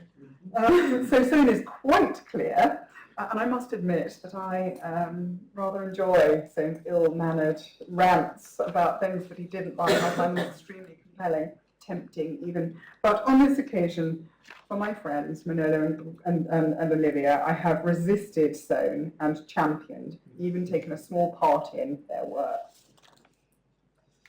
I am currently in the process of writing the USA's first Soane monographic exhibition, which will show at Yale School of Architecture Gallery in 2027, which I'm very excited about. I will, of course, include content looking at Soane's inspirations and his output, but I'm also going to talk about his professorship at the Royal Academy, and I'm currently planning to include 8 of the Royal Academy lecture drawings with appropriate quotes from Soane's lectures. This is one of the ones I'm going to include, the Temple of Vesta at Tivoli, which of course is a great beauty and Soane's favourite building. Of course, it was Soane's direct inspiration for his famous Tivoli corner at the Bank of England. But is the following about the Temple of Vesta at Tivoli really true, as per Soane's description in his second lecture? Quote, "The uncommon taste, lightness and elegance of every part of this beautiful composition has never been surpassed, nor can it be sufficiently admired." End quote. And Soane then goes on to mention the Temple of Vesta at Tivoli a colossal 10 times more in his lectures, always in these glowing terms. This lecture drawing shows the temple, and it is utterly gorgeous, and literally representing the building in the best possible light. Its soft, emotive aesthetic might lead those who've never actually seen the building in person to believe that it is always this heavenly. Now, I do admire the Temple of Vesta at Tivoli, of course, as I'm sure we all do, but I do also know it's not the best building there's ever been. I first visited it in the rain as an unappreciative 18-year-old, and I was really bored. It's a wonderful building, but has it ever been surpassed? I think it probably has. Among many, many other beautiful buildings, I think probably the Soane Museum is a bit better than this, but I'm biased. And I need to remember that when I'm writing the caption for this drawing for the show in Yale, and not be so swayed by Soane's lectures as I have been in the past. Soane's lecture prose, I will admit, can sometimes be dull, dry, and even repetitive, but his hearty compliments and his vehement critiques offer a guilty pleasure with which I find myself allied. And now that I've taken the time to think about it, I find myself allied all too often without adequate scrutiny. And that is, of course, Soane's fault, and partly Arthur Bolton's fault, and very much David Watkins' fault. But I will endeavour to be more clear-minded in future. Thank you.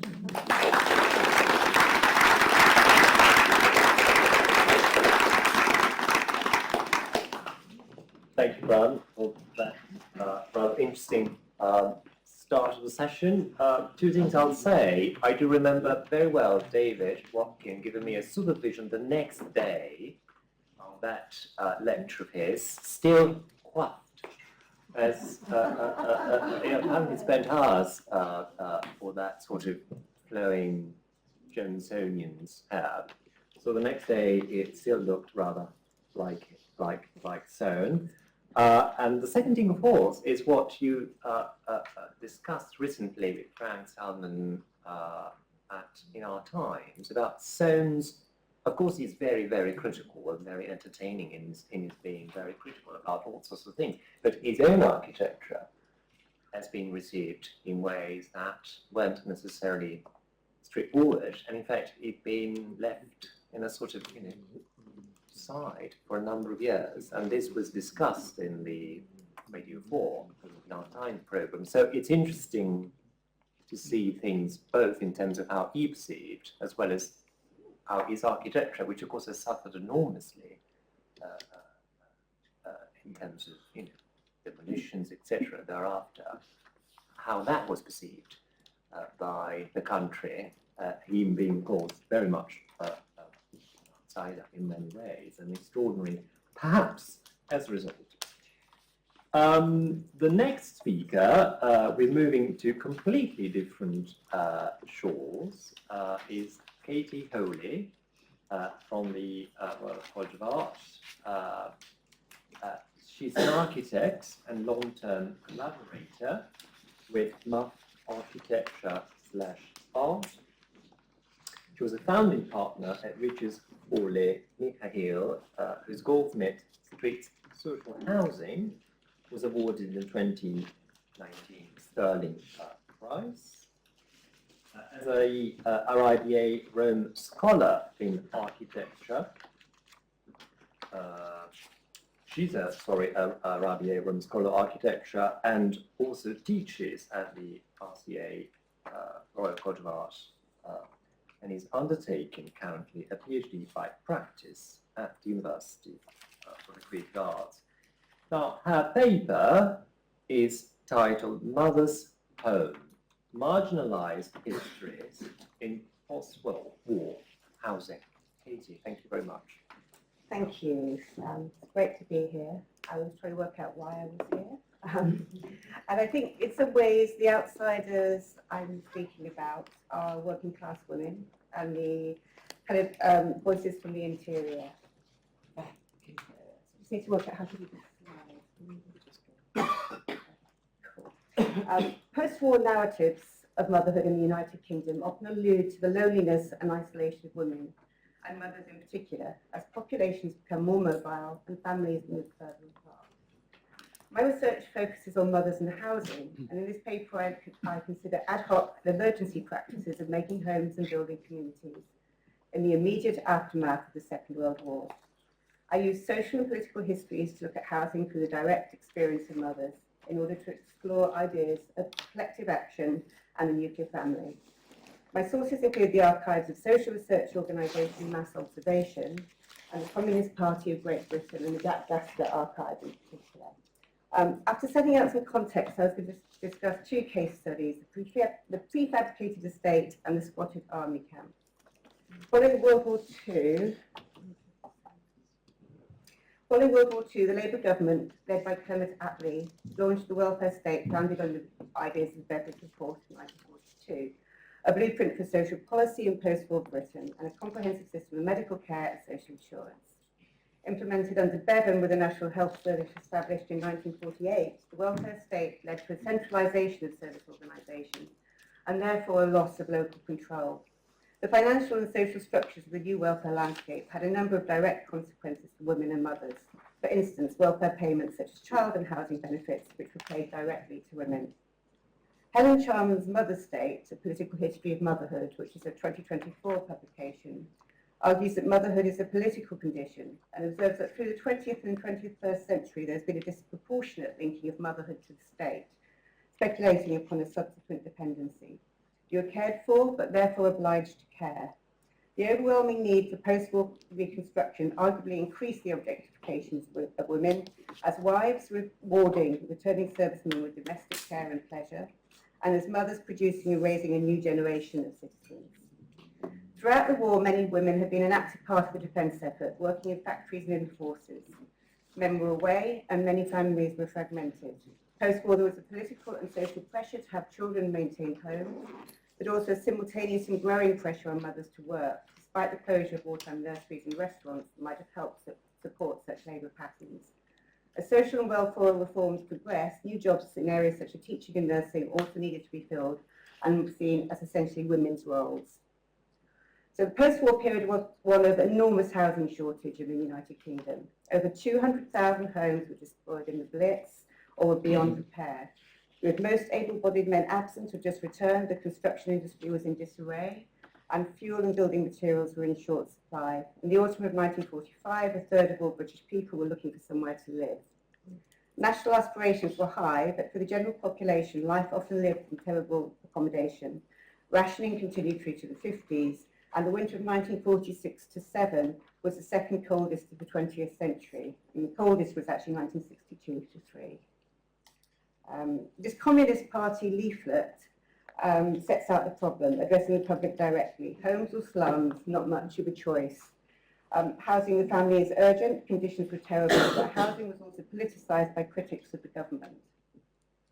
Having children and establishing a family was widely framed, however, as patriotic, and birth rates saw a significant post-war spike, I think the highest in the 20th century, in 1947. Assumptions of gender roles were embedded in ideas of reconstruction, with a post-war housing program designed overwhelmingly and arguably urgently around the individual nuclear family. Over 150,000 prefabricated homes had been constructed by the end of the 1940s.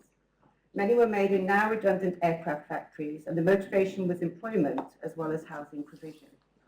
Prefabs were predominantly emergency housing, filling spaces that were left over after bomb damage, the edges of parks and the grounds of government buildings.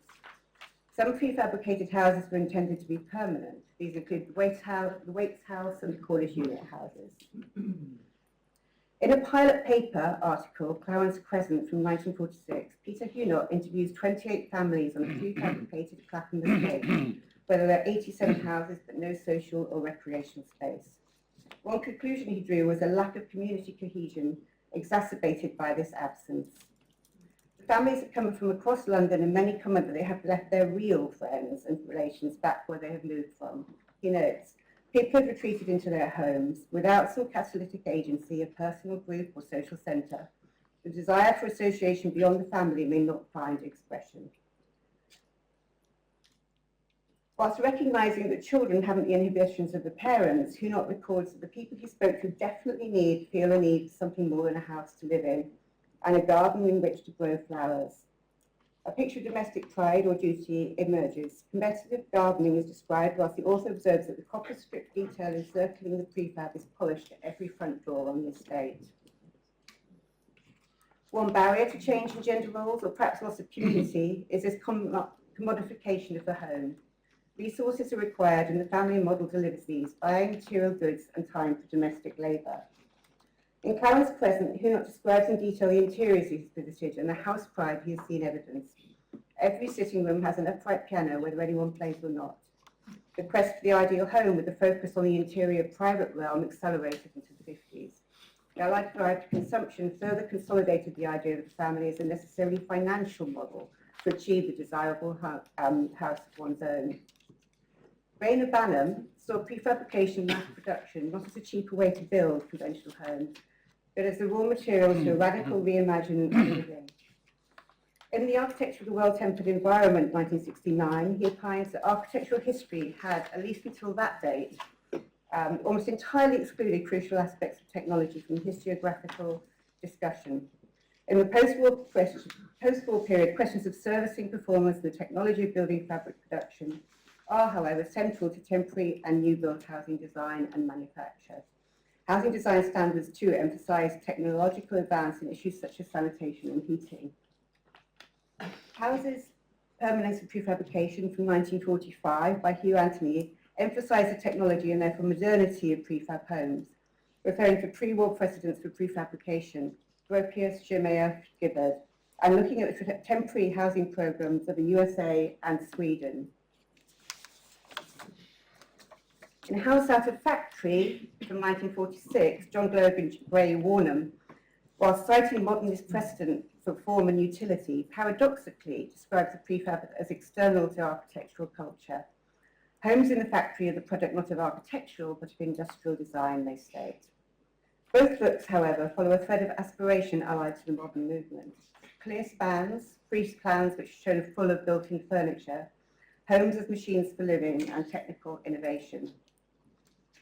House Out of Factory features kitchen designs by the architect Jane Drew, who with Maxwell Fry, as you probably know, collaborated with Corbusier and Chandigarh in the 1950s. For a 1944 pamphlet for the gas industry championing ergonomic and efficient kitchen design as well as mass production, Drew collected data on the dimensions of British women and studied how they moved in the kitchen. The work was influential, and the standardised kitchen became a crucial element of the rebuilding programme. She also travelled to the US to learn about how to make different colours of enamel, so before that they were always black. The voices of Clarence Court, so go back to the prefabs, speak of the loss of fellowship and community and retreats into the family homes immediately post-war. Whilst prefabs met a need and inspired technical innovation that materially improved lives, their delivery arguably contributed to a legacy of the period. That inadequate provision for external relationships to be fostered. Or perhaps once you're ensconced in your nuclear family with a small house surrounded by private garden, other realities of being a young mother came to the fore. The potential lessons from earlier pre-war experience in communality were lost. The Peckham experiments, mentioned by Mina, closed in 1950. Another was Kensal House, which linked workers' housing and social provision, designed by Maxwell Fry and Elizabeth Denby for the Gaslight and Coke Company in 1936. Included social clubs, allotments, a nursery school and a playground. However, this view may well have a certain naivety and plays into one of the foundational myths of left-wing politics, that working class people should think and behave in a certain, i.e. broadly left-wing communitarian way, and further that women and mothers in a community are expected to play their part in that to be good neighbours and underpin that community. In 1995, Brenda Vale published Prefabs, A History of the UK Temporary Housing Programme. She was also the author of The Autonomous House, predating a small number of prefab histories published in the early 21st century. She notes that prefabs are more expensive than expected and their appearance was widely criticised in the architectural press, although they were popular with the public. Vale suggests that the prefab, whilst in theory aligned with the ideas of the modern movement, was seen as a certain snobbery by the architectural profession, and they're subsequently little discussed. Synonymous with the seaside bungalow and the housewife, rather folksy, they were a suburban prototype with individuality expressed through the garden.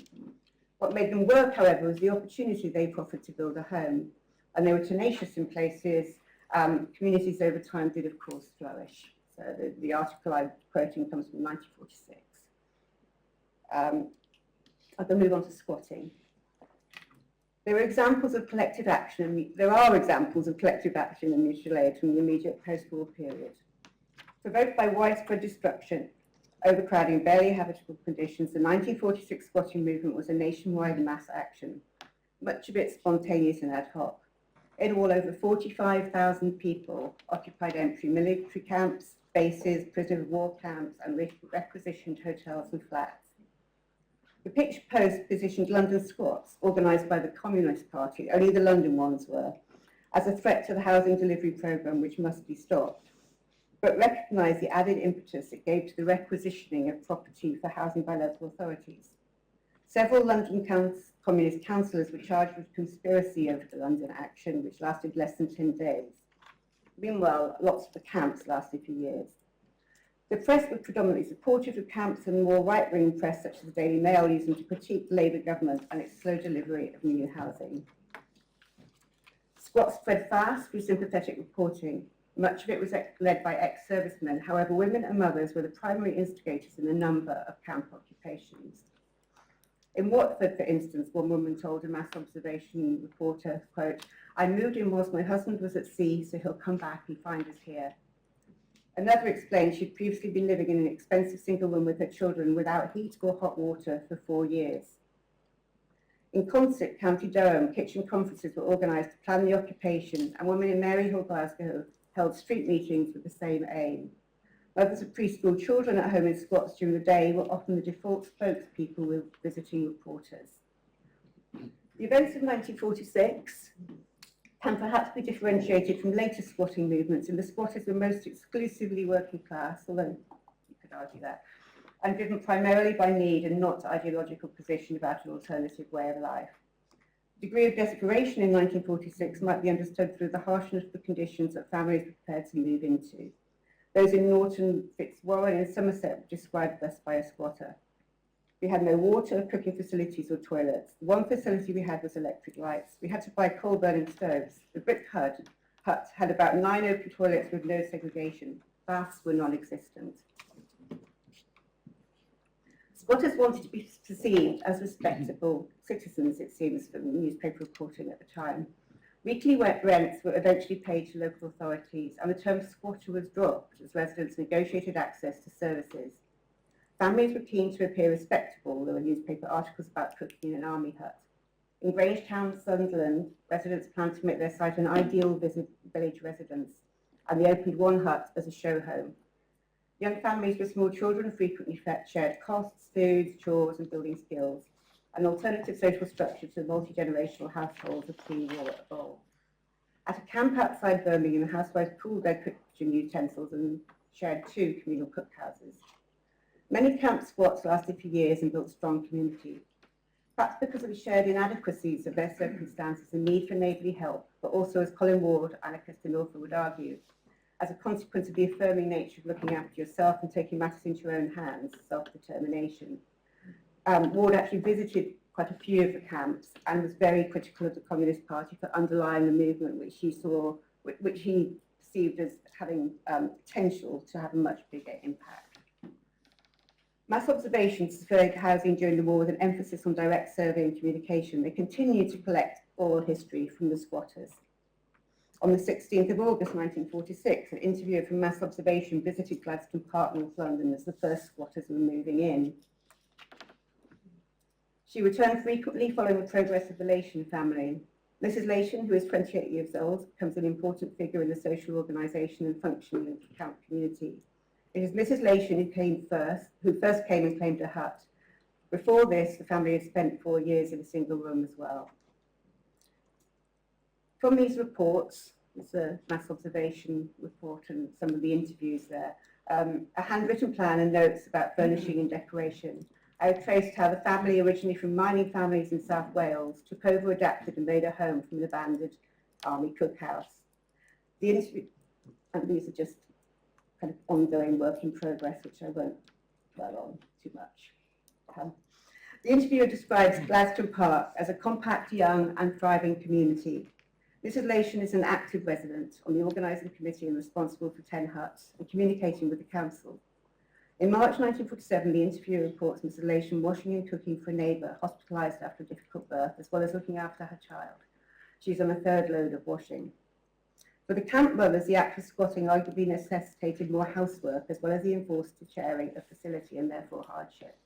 Mass observation points towards strong female social networks, with women, in particular mothers, active beyond the home and in place of traditional family networks. However, by improving their situation by squatting, families also moved down the council's waiting list for urgent rehoming.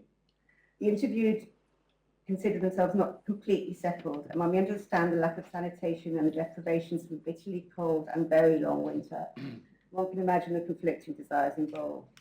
A small voice speaking at about a squat near Glasgow tells us of sleeping in a bed piled high with coats, rugs, carpets and jumpers, and finding it almost impossible to get out from under them, while the Lations covered windows and doors with layers of felt to try and keep the cold out. Gladstone Park appears to have been occupied well into the 50s, and this drawing also shows the prefabs which line the park. And some of my kind of ongoing practice research is kind of this ad hoc and not so temporary landscape of London, of inhabitation of London, which has some quite significant impacts in terms of things like requisitioning. Communities were then housed into estates as whole communities across the UK. So to conclude, post-war period is complex for mothers, with a perceived role as both to contribute towards national reconstruction and to simultaneously raise families within a time of scarcity. They were expected to produce children, but their care was severely impacted by the housing they could access, and provision of care was gendered. These examples have raised questions of self-determination and paternalism, of the desire to present a respectable face, and a growing pressure to consume. Housing can reinforce isolation whilst it simultaneously provides security. In Wages Against Housework, 1975, Sylvia Federici says, quote, "In the course of the 20th century, the working class family has become more and more isolated from the rest of the community. Housing politics with the creation of suburbia have accelerated this process." Thank you.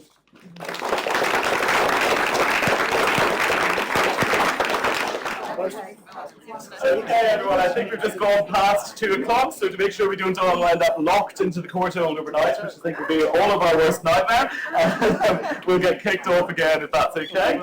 And welcome back to the second session here of the second Girouard conference.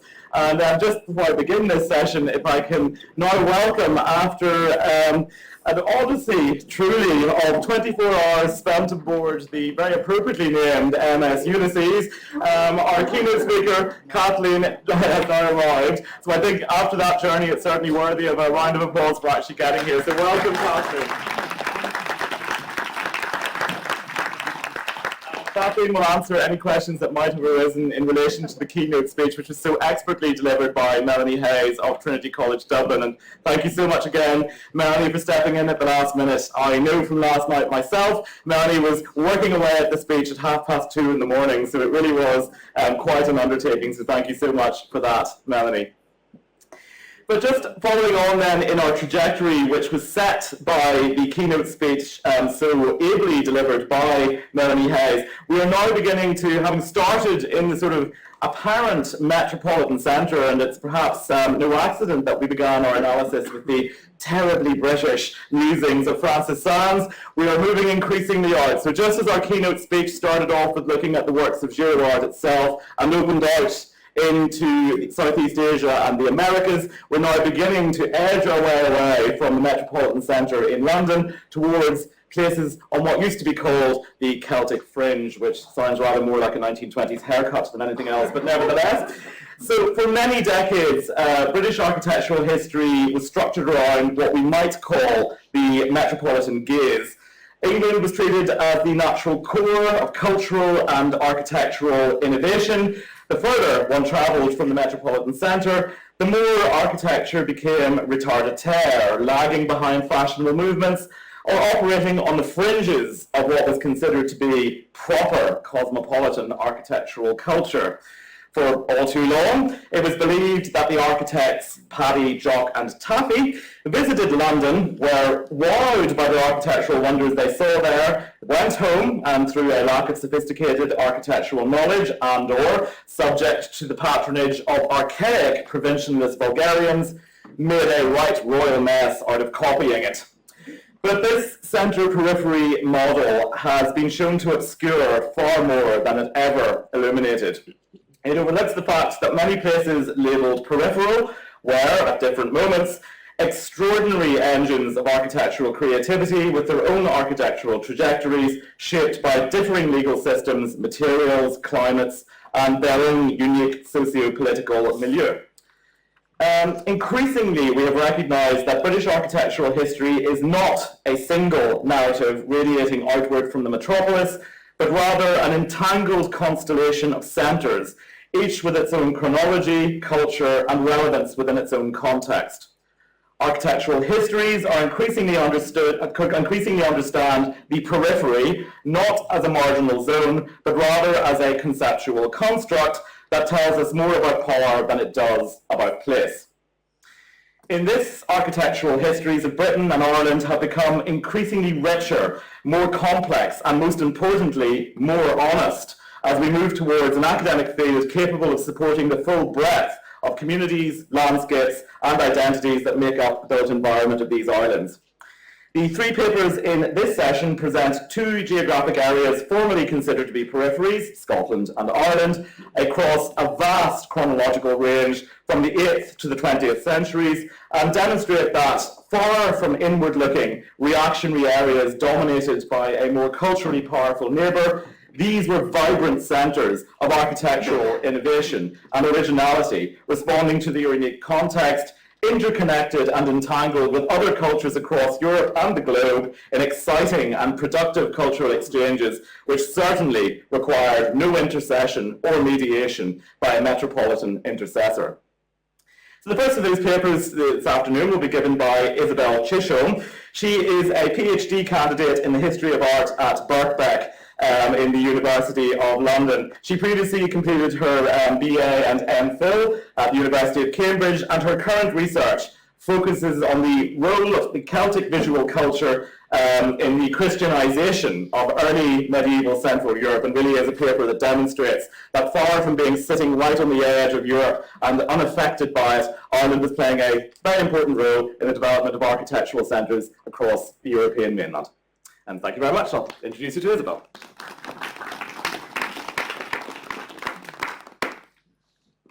The Irish Scottish Christian mission to the Slavs in the 8th century remains an episode of history largely lost to time.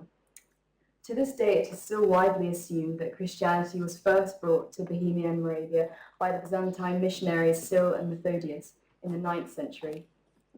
Though their invention of the Glagolitic alphabet and translation of biblical texts into Old Church Slavonic was significant, they were hardly the first to share the faith with the Moravians. Archaeological evidence reveals that ecclesiastical architecture reflected a much more diverse heritage, with Irish-Scottish masonry techniques and style constituting one of the region's earliest influences. From the 7th century, wandering Irish-Scottish clergy were active in Central Europe. At this time, monks of St. Columban's order were living in and around Bavaria, and by the mid-7th century, Bishop Emmeram, likely of Celtic origin, settled in Regensburg with his Irish-Scottish followers. Bishop Rupert of Salzburg even founded a monastery there by the end of the 7th century. The appointment of the Irish abbot Virgil to the vacancy of Salzburg in 745 heralded an extraordinary flowering of Irish-Scottish art of various kinds, including goldsmithery and manuscript illumination. By 789, the Diocese of Salzburg became a metropolitan see, including Carinthia and part of Pannonia, as well as Bavaria, making its eastern boundary follow the Danube. Meanwhile, the Diocese of Passau was extended further east, making it border western Moravia. Great Moravia emerged as a political unit sometime after 830, once the Irish-Scottish with their Celtic Christian traditions had already established themselves in the surrounding Germanic lands. Its main territories were located in what is now the Czech Republic and Western Slovakia. From the 8th to 9th centuries, Europe's political landscape was shifting like tectonic plates. On the one hand, Charlemagne's Frankish kingdom sought to exert dominance over Central Europe from the west, whilst Byzantium was vying for power from the east. Moravia arguably represented an essential corridor. Whoever could assail her had the upper hand on the continent. Meanwhile, towards the end of the 8th century, Viking raids in the British Isles were coming into full swing, triggered by the infamous attack on Lindisfarne.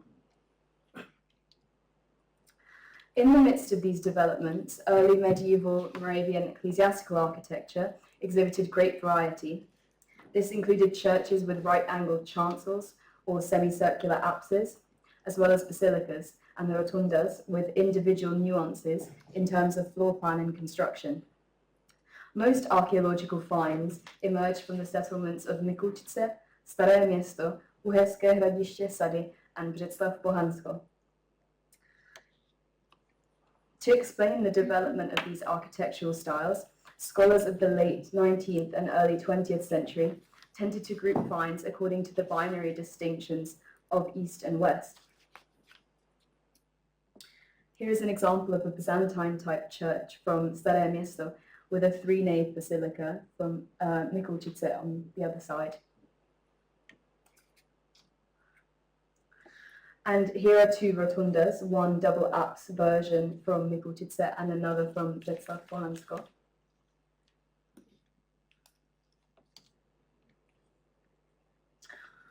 Speaking of the distinction between East and West, 1 year after the formation of the Czechoslovak Republic in 1918, two seminal articles were published in the leading journals Volné směry, which translates to Three Directions, and Umělecký list, the Artistic Gazette, by architectural historians Wojciech Birnbaum and Jaro Nebeský, which were both entitled Západ nebo Východ, meaning West or East. Birnbaum, himself a former student of the Vienna School, had just published a book on early medieval architecture in Ravenna in 1916, which also encouraged inquiry into the origins of early Christian basilicas and rotundas in Bohemia and Moravia. Responding to earlier views that privileged the influence of Eastern tradition, including Josef Strugovsky's Orient oder Rome, published in 1901, Birnbaum advocated for greater inspiration from Western European models in Italy, France, and Germany. Further debate was deferred by the outbreak of the First World War, but this polarization in architectural historiography persisted over the course of much of the 20th century. This partisan factioning of the early medieval past was only exacerbated by the subsequent Nazi occupation and Soviet communist rule. After the fall of the Iron Curtain, the early medieval period continued to be highly politicized, with scholars such as Dusan Trstik rejecting any meaningful associations with the Eastern Orthodox Soviets, historically symbolized by Cyril and Methodius. Traces of the 20th century gradual movement towards viewing architecture as a living, functional space built for purpose, as opposed to a purely aesthetic expression, can be observed in the rise of the Kulturwissenschaft in the interwar years in Czechoslovakia. Yet the seeds of such a methodology, which sought to integrate new forms of interpretation that drew on religious, intellectual, social, and political history, as well as anthropology and folklore studies into architectural history, were later mostly choked. Moreover, the concept of ritual space, spearheaded by figures such as Jérôme Bachet, and explorations of the role of liturgy in forming the design and experience of ecclesiastical spaces, put forward by figures such as Gerd Althoff in the latter 20th century, could not freely disseminate. The relevance of 21st century offshoot responses to these approaches are also yet to be assessed in a Moravian context. For instance, Lucy Donkin's idea of gradations of holiness, partitioning medieval ecclesiastical spaces, Jacqueline Young's exploration of the embodied experience of the viewer, and the rising use of digital technology, such as photogrammetry and other 3D modeling, open up new possibilities for understanding the dynamic relationship between architecture and other art objects as perceived by a mobile audience. Celtic Christianity gave rise to idiosyncratic architectural forms which expressed unique Irish-Scottish traditions of worship. The transfer of methods of building from the British Isles to Moravia via surrounding Germanic lands have thus far only been rigorously analysed in terms of chronology and style by two scholars, Josef Cibulka and Adolf Provaznik. You can see Cibulka circled here in the photograph, and then on the other side, the article by Provaznik. Published in 1958, Cibulka's book here in the centre, on the Church of St. John the Baptist at Modra, which is what I had on the title slide, identifies the late 8th century structure featuring a rectangular presbytery and oblong nave with the Celtic tradition. Here we have some more images of it. Drawing parallels with the Church of the Convent of St. Brigid in Kildare. The discovery of a T-shaped transverse wall in front of the chancel justifies this specific link, as it would have allowed for both male and female visitors to use the space, facilitated by discrete passageways towards the altar on either side. Cibulka argued against this feature being an Eastern iconostasis, since the wall was not only made of wood, but rather consisted of either a weak brick wall or a brick foundation for a wooden wall. This corresponds to Cogitosus's description of the convent church at Kildare in the end of the second life of St. Brigid, as well as Bede's account of the abbot of Wearmouth, Benedict Bishop's fourth journey to Rome, from which he brought back paintings to decorate a similar interior partition wall. Cibulka even theorized that Modra church could have been built by masons sent from Kremsmünster monastery, which still houses this magnificent example of Irish-Scottish craftsmanship, the Tassilo Kelch. Provaznik's 1979 article, on the other hand, summarizes the findings of the early medieval archaeological discovery boom in Czechoslovakia in the 50s, 60s, and 70s, presenting cross-comparisons with architectural examples from the British Isles. The oblong nave and rectangular elongated presbytery found at the aforementioned Moravian church at Modra is also evident at the Church of St. Margaret of Antioch in Kopčany in Slovakia, and also church number 2 from Mikulčice. These examples were argued to be very similar in terms of not only style but also dimensions to the church at Escombe in Northumbria which is dated to around the year 700. The 7th century church at Kilmaceda in Ireland, pictured here, and the 10th century church at Gendalo in Ireland.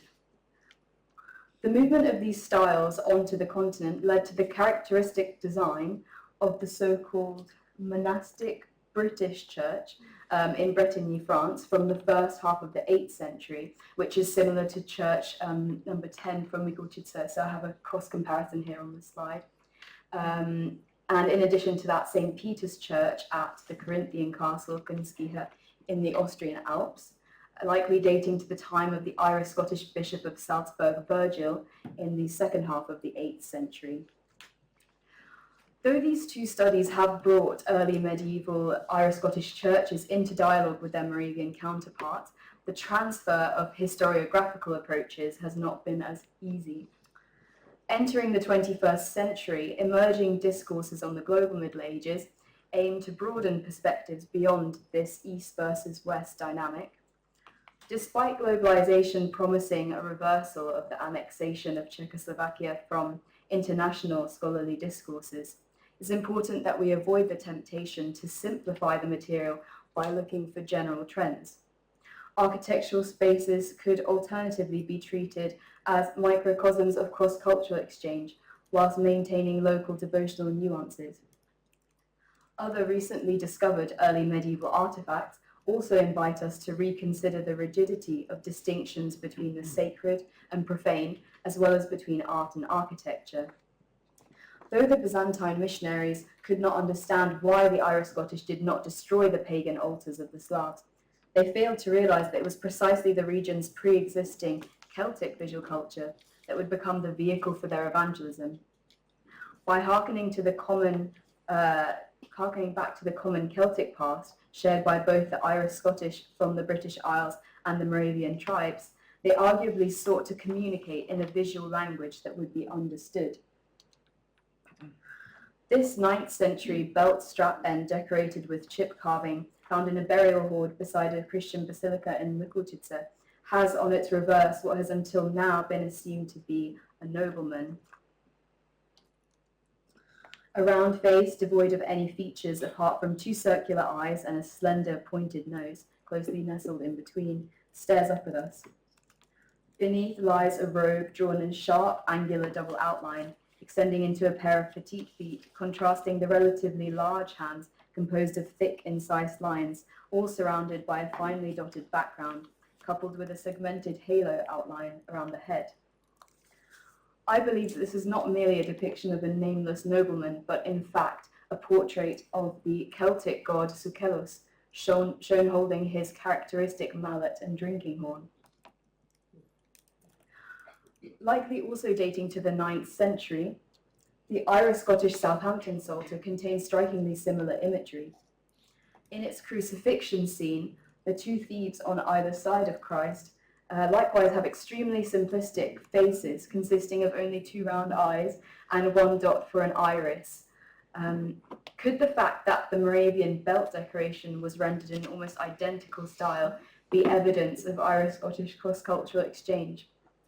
Drawing such parallels makes us reconsider the nature of Moravian Christianization. Sukelos arguably embodies two key elements of Christ's identity. As the so-called good striker, his mallet symbolizes his power over life and death, and his drinking horn alludes to him presiding over the otherworldly feast. As the resurrected Lord, Christ triumphed over death's dominion, and his followers long for the final heavenly banquet at which he will appear as the bridegroom host. Other recent finds allude to earlier cross-cultural exchange between the British Isles, Scandinavia, and Moravia during the migration period, and these discoveries set the Irish-Scottish missionary activity of the 8th century into the context of preceding long-standing interactions. In 2021, a 6th century gilded horse harness pendant was found by amateur archaeologists in Revničov. Its zoomorphic style corresponds to objects found at Sutton Hoo and from the Staffordshire hoard, Specifically, parallels have been drawn with also Salin's catalogue style 1 and style 2 in terms of its zoomorphism. Here are some examples of that. These studies show that there was also diversity within the insular style, as it combined external, mainly Scandinavian influences with domestic Irish and British styles, and simultaneously featured both pre-Christian and Christian imagery. Here we have another example with another object from the Staffordshire hoard. And the famous Sutton Hoo helmet with the mask design corresponding to the top of the pendant. In the mid-2020s, valuable archaeological research using scientific methods such as surveying, dating, and mapping the spatial distribution of architecture and artifacts is underway. However, analysis of associated visual characteristics, including iconography, symbolism, and other aesthetic concerns, are still lacking.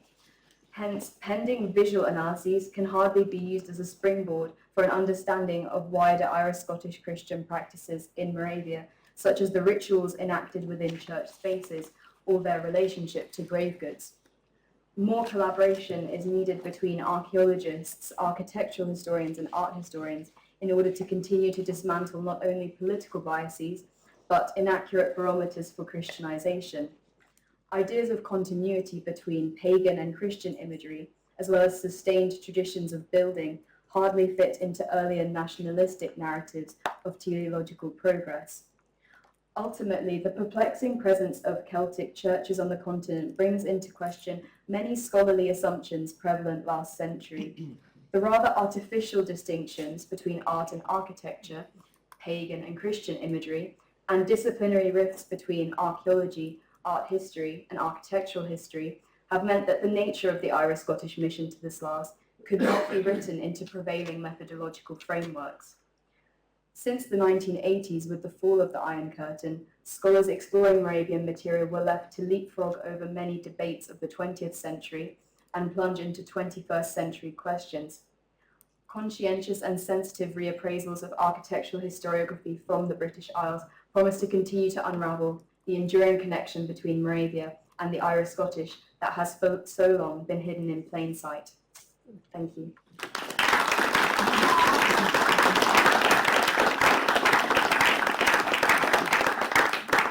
Thank you indeed, Isabel, for an absolutely fascinating paper, which as someone who works on Irish visual culture has an absolute revelation about a cultural exchange which perhaps I hadn't come across before, so thank you so much for that. Our second speaker in this session, problematizing this idea of the Celtic periphery, perhaps needs a little introduction for many of us. Professor Mary Fraser is Professor of Architecture and Global Culture at the Bartlett School of Architecture at UCL. He has published extensively on design research, architectural history and theory, urbanism, post-colonialism, and cultural studies. His book, Architecture and the Special Relationship, won the RIBA President's Research Award and Bruno Zeebuy Book Prize. He is the former chair of the Society of Architectural Historians of Great Britain and is also a visiting professor at the Chinese University of Hong Kong, Nanjing University, and the University of the Witwatersrand. Today he's going to speak to us on a subject very close to my own heart, the Irishness of Irish architecture, perhaps problematizing this orthodox narrative which tells us that everything that happened in Ireland happened better first on the English mainland. And with that, I shall hand you over to Mary. Good, okay, thank you. Thank you, Carol. Good afternoon, everybody. I should start off by just pointing out that I'm actually a Scot who's lived most of his life in England. I am not an Irish architectural historian, but I have done work previously looking into sort of the colonial relationship between Britain and Ireland many, many decades ago. Sorry, and for various reasons I've been looking at it again recently in recent years, and so this invitation, the call for papers, struck me as being very interesting. Chance to maybe just talk a bit about that after all this time. I think some of the points I'll make will echo some of the points in Kathleen's keynote speech. Others obviously will be different. As you might well have surmised already from the title of my talk, with its tongue-in-cheek reference to Personer's famous essay on English art, adapted previously by Alistair Rowan as The Irishness of Irish Architecture, I'm not going to attempt to define or essentialise about Ireland. Instead, I'm going to take a contrary approach, which is of pluralising and diversifying the island's architectural history, a complicated matter, not least because of the fact that Northern Ireland is still part of the United Kingdom. Over the centuries, there have been many social groups involved, so many social groups active in Ireland, from ancient Celts, we had some ideas recently, Vikings, Christian missionaries, Normans, Old Irish, Scots settlers, Anglo-Irish ascendancy, Catholic and Protestant farmers and labourers, Catholic and Protestant townsfolk, US businessmen, EU citizens, global migrants, and so on. And so this is just a map showing the sort of recolonisation of Ireland in the 16th and 17th century, with the displacement of the people that living there already highly hybridised, highly complex, got mixed up and pushed over to the west coast. I'm not going to talk in any detail about Irish history. So scholars like Jane Olmeyer have proven very adept at handling such historical nuances. So the question is then, how can one write architectural history covering so many different social groups? The dominant theme, I would say, in Irish architectural historiography has been of those who have written, not exclusively, but primarily, about the buildings of the Protestant Anglo-Irish ascendancy. An extremely knowledgeable and erudite group of historians, indeed a formidable group of historians. They include Mark Girouard, Maurice Craig, Desmond Fitzgerald, Knight of Glyn, Edward McParland, Alistair Rowan, Christine Casey, and others, not just them. In the case of the Ulster, there have been the likes of James Stevens Curl, Paul Labor, Sarah Lappin, and so on. Each of them, I think, in some way makes references to conditions in Ireland of the period in which they're writing about. But the question is, have they done enough to explain or interrogate the colonial and post-colonial architectural developments on the island? Here I'm reminded of a critique of, quote, social context by Adrian Forty, who was my doctoral supervisor, in Objects of Desire, published in 1986, which in fact used one of Mark Girouard's books as its example. I'm not going to read this out. The speedier among you will probably read it already. But generally what Adrian was saying is that sometimes this use of social context is something that gets discussed at the beginning of a book and then disappears in the rest of the book, etc. It's not integrated into the analysis all the way through, which then reverts to what he calls a sort of more conventional architectural description, etc. So with that kind of critique in mind, and keen to adopt the post-colonial ideas of Edward Said and others who were emerging in the late 70s and early 80s, my early research aimed to dig deeper into Irish architectural history.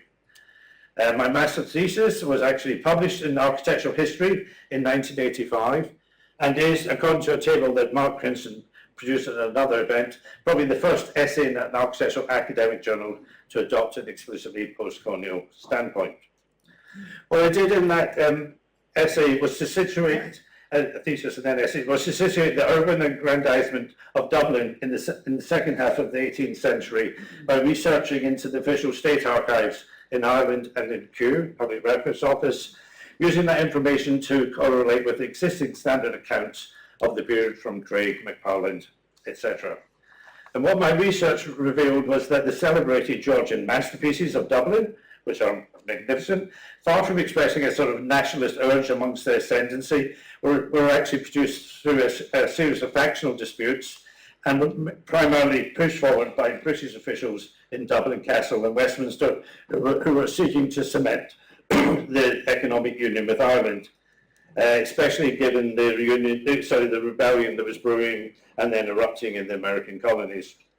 Buildings to support the union, including the James Gandon's Customs House, which aimed both to reduce the power of the independently minded Protestant merchants in Dublin and to tip the balance in favour of loyalist urban developers, then erecting Dublin's magnificent terraces and squares in its easterly quarters. Likewise, the work of the Wide Street Commissioners, a body who cut some dramatic new avenues into Dublin's old fabric before lapsing into inactivity into the 19th century, were acknowledged influence on the scheme. And this is just some examples of the Wide Street Commissioners, a really kind of revolutionary group set up at that time. And they were, their influence was marked on the Regent Street scheme of London in the 1810s and 20s, as John Summerson points out in his book on John Nash. So you can see here a sort of a direct model had been developed through these kind of colonial conditions in Dublin, being actually making a major transformation in London, and also you could then say an indirect influence then on Houseman's Paris and the other people who looked to Regent Street, etc. Nicked from my doctoral thesis, which was published as this book, John Burroughs' Other Homes, in 1996. I began from the precedent set by my other PhD supervisor, Mark Girouard, who was actually here earlier but now left, who had written a groundbreaking book about British state housing campaign after the First World War. So my aim was just to look at what happened in Ireland. And what I discovered, again, by looking at official records in Ireland Q, as well as going through Hansard and various other official documents, was that the innovative policy, which was of state subsidised, i.e. exchequer subsidised housing for the working classes, which of course became such a fundamental staple of a lot of 20th century European modernism, was actually developed first in Ireland from the 1880s as part of the colonial land struggles over land ownership. By then, Ireland had become an integral part of the United Kingdom, and in the wake of the Irish Land Acts from the 1870s, whereby the British government bought out the Anglo-Irish ascendancy in order to give the land back to Catholic farmers and smallholders, politicians in Westminster and its representatives in Dublin Castle realised that to address the demands of Irish Home Rule, the nationalist campaign, and to maintain a labour force to work on the redistributed farms, further action was needed. This led to a policy of state-subsidised dwellings from 1883 under the Irish Labourers Act. And so the concept of actually subsidising rural workers in Ireland was totally resisted by British parliamentarians, but yet the kind of various conservative and liberal administrations argued that it was essential for colonial policy there. An outcome was that, so the first state-approved housing types of the ruling classes were dependent on this kind of new initiative, etc. And it was the first major state housing project anywhere. A total of 50,000 cottages were built across what is now the Irish Republic, but rather few were needed in wealthier Ulster. And then, so if you do the maths, that's equivalent pro rata to having provided 500,000 working class dwellings in Britain before 1914, which manifestly didn't happen. The policy, however, failed to stop, and if anything, probably financially helped the migration of Irish farm labourers to the USA and elsewhere, yet it pioneered the basic model for state housing after the First World War in Britain and continental Europe. And this was something that Mark and other historians had missed. And it goes even further than that, if you follow it through, is that Raymond Unwin, who obviously became one of the main champions, if not the main champion for state housing in Britain after the First World War, and was obviously responsible for the design of Hampshire Garden Suburb and what had beforehand. He was active in Ireland before the First World War and produced a scheme from Marino, which was then taken up and developed and became the showpiece estate for in the Irish Free State in the 1920s. So you had Raymond Unwin actively involved, developing probably his first state housing proposal. And likewise, also involved in Dublin before 1914 because of the social crisis, the urban crisis. There was Patrick Dennis, who set up the 1914 Dublin Town Plan competition, the idea for a comprehensive new plan for Dublin, which was won by Patrick Abercrombie. So this was Abercrombie's first town city plan, etc., and was therefore the prototype for his plans for English cities after the Second World War. Again, not closest as well. Oh, sorry. Okay, I might go backward. Okay, so from these two examples of how the political, socio-economic and cultural conditions within the deeply fissured Ireland came to influence architecture not only there but elsewhere, how has this then impacted on our understanding of Ireland's place within architectural historiography? And then from looking back from now, etc., I would say my judgment, Henry, is that things have moved on. There has been some development, but I don't think nearly enough. And I think it's quite interesting because there's a real opportunity now to really extend and to really diversify and push Irish architectural historiography even further. Not in any sense to single it out, but rather to use it as a barometer. We could perhaps take Stephen Brindle's recent book on architecture in Britain and Ireland 1530 to 1830, which Kathleen also mentioned. It's an extremely rich and learned text, and rightly was co-awarded the SAHGB's Hitchcock Medallion. Stephen was also one of the authors for the 21st edition of Bannister Fletcher, which I edited, and he sort of used this chapter in that as a dry run for his expanded book. Hence, I know a bit about the background. In its goal of updating Somerson's classic volume, first published in the 1950s, Stephen's book incorporates a lot of new material, yet to point out that its treatment of Ireland has been criticised by Conor Lucy, and this is the quotes there. And basically, he's arguing that the amount of material is too small, the chapters are too small, and also they've been delivered as separate chapters rather than integrated in the main book. But I think this is a bit harsh, this criticism. I don't think the matter is that simple. My critique really is of the way in which Irish architecture comes over in the book, is that it was, as in previous accounts, etc., Irish architecture comes across as a sort of passive recipient, a sort of a dependent, and never really a dynamic agent or generator in itself. But this is not something that Stephen caused, etc., or something he could have dealt with in the book. I think this is actually sort of almost ingrained into the structure of architectural historiography in the British Isles.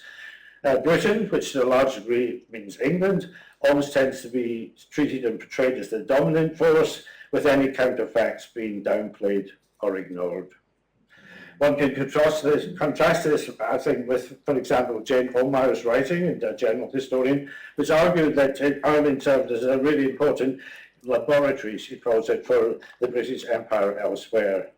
I'm always hesitant about using the term laboratory because it implies a sort of a degree of control and deliberateness that's probably not really actually there at the time. However, I think it is true that Ireland was, at least in part, used as a colonial testing ground that enabled experimentation that wouldn't be permitted in Britain, and therefore there was a real sense of agency in Ireland. So there are ways to sort of push things along further, and I would say yes. I mean, there's some very good books coming out, new research coming out now. I think, so, as I would say, I think slightly belatedly, but I think it is happening now. So again, Conor Lucy's book was, again, Kathleen mentioned, looking at the kind of exchange of kind of artisanal practices between Britain and Ireland in the 18th century in domestic architecture, or Fionnuala Kane's work on the Anglo-Irish ascendancy of states, and especially this really interesting co-edited book about the Irish-Caribbean colonial entanglement. So I think there was a lot of things to go forward. And I just thought you might be interested. Recently, over the last few years, I've been examining a couple of really interesting PhDs, one of which is by Rainey Elliott, which looked at the architecture of the British Army's observation posts in 1970s Belfast. And then also a young Australian scholar, Felix McNamara, who's been looking at the impact of US-style neoliberal economics on the everyday architecture in the Irish public from the 1990s. I've been really sort of gratified talking to various people at lunch about having there's obviously a younger group of Irish architecture historians here as well. So I think there's a real kind of groundswell coming now, and I would say these and other approaches will help to make a richer, more genuinely pluralistic Irish sense of Irish architectural history. Looking at things more broadly, The recent edited volume on Empire by Alex Bremner and Daniel Modlin, and I think Daniel was meant to talk, but couldn't come, obviously. I think it's a significant contribution with its kind of focus on the impacts of imperialism in Britain, in the British Isles, obviously including Ireland as well, and the interchange with what was happening in Empire. I think, my critique, I think the book's contributions could have gone further in really exploring the real dialectical kind of interactions whereby Ireland, architecture in Ireland, through various kind of complex forces, through hybridisation, etc., came to sort of develop ideas and models, etc., which then had a real effect on dominant England and Britain, etc., and elsewhere. And then they'll look at how these things could have worked in more detail. But it was a very important book, I think, as well. And obviously, hopefully we can build upon this. What this then raises more generally for me is, if you think about this as well, how somebody, again, looking at it after many decades, is that, it's just a bigger question of how do we affect change within architectural historiography?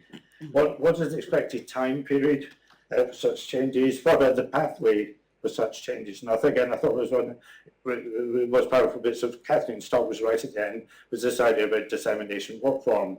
How do we make these changes now? It's clearly a balancing act. In the sense that, how do we retain the excellent and really important knowledge that historians like Mark Girouard and others have built up, we have that, etc., while also ensuring that our field doesn't ossify in terms of its engagement with the world changing around us, and how to stop it becoming irrelevant to a younger generation of architects and scholars. So with that in mind, I thought we'd just conclude just by mentioning a new project that I'm embarking on with Wimbledon Ruchi Vacharako, who's joined us for this afternoon session. We've been commissioned by Bloomsbury to edit the sixth form volume called A Cultural History of Architecture as part of a wide-ranging series that they are creating about all aspects of human life: music, food, gender, everything, insects, everything. My continued view is that the best way for architectural history to really push itself forward is to embrace ever more a cultural studies approach. So therefore our Bloomsbury series is going to be structured by looking at architecture through very significant cultural frames of gender, power, race, environment, and so on. And obviously my experience on the 21st edition of Banners of Reflection makes me keen to make it sure it's in a globalised view of the subject, so as to trace the myriad flows of ideas, values, influences, and materials. That's the book series will be chronologically arranged to allow a global view of architecture, but from a different geographical and cultural region in each of the volumes, etc. In positing this, what we call this sort of multi-perspectival manner.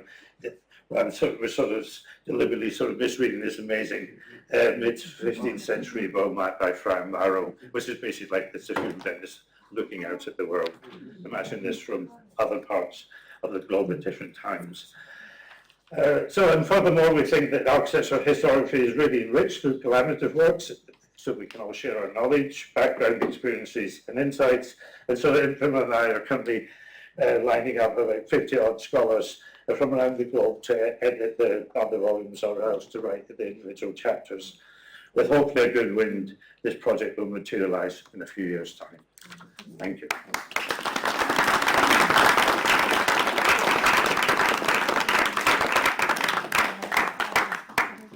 Well, thank you indeed, Mary, for a paper about which I needless to say have lots to think about and lots to say.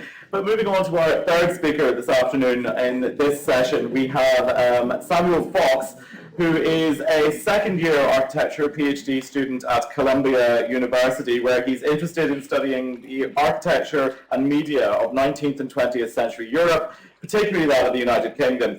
He is especially interested in planned town cities, urban topologies, approximations of utopia, and architecture's role in the commodification of goods, ideologies, and people.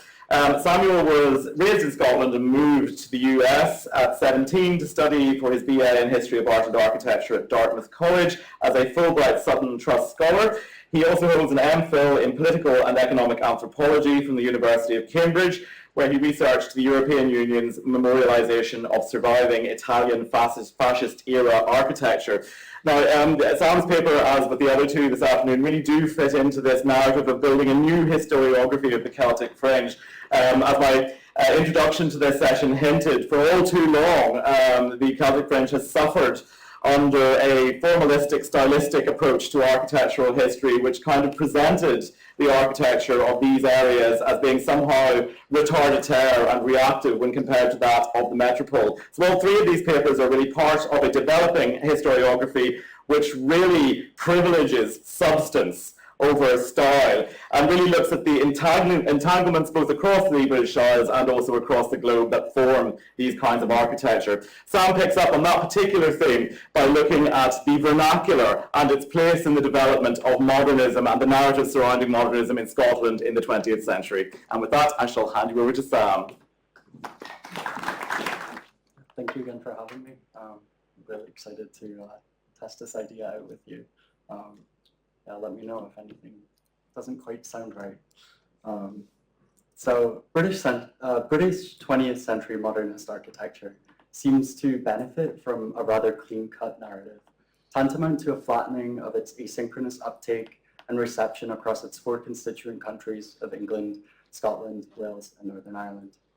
Quote, "Is it true to say that modern architecture in Britain after the Second World War was the fulfillment of the groundwork prepared during the 1930s, asks Alan Powers, positing subsequently that it would be a reasonable assumption since many architects saw the earlier decade as a rehearsal for the real action that they hoped would follow, end quote. Streamlined teleologies of modernist architecture's ascent to monolithic ubiquity such as these tend to underemphasize a crucial set of national differences, regional, cultural, ideological, political, economic, that historiographic narrativization cannot bury.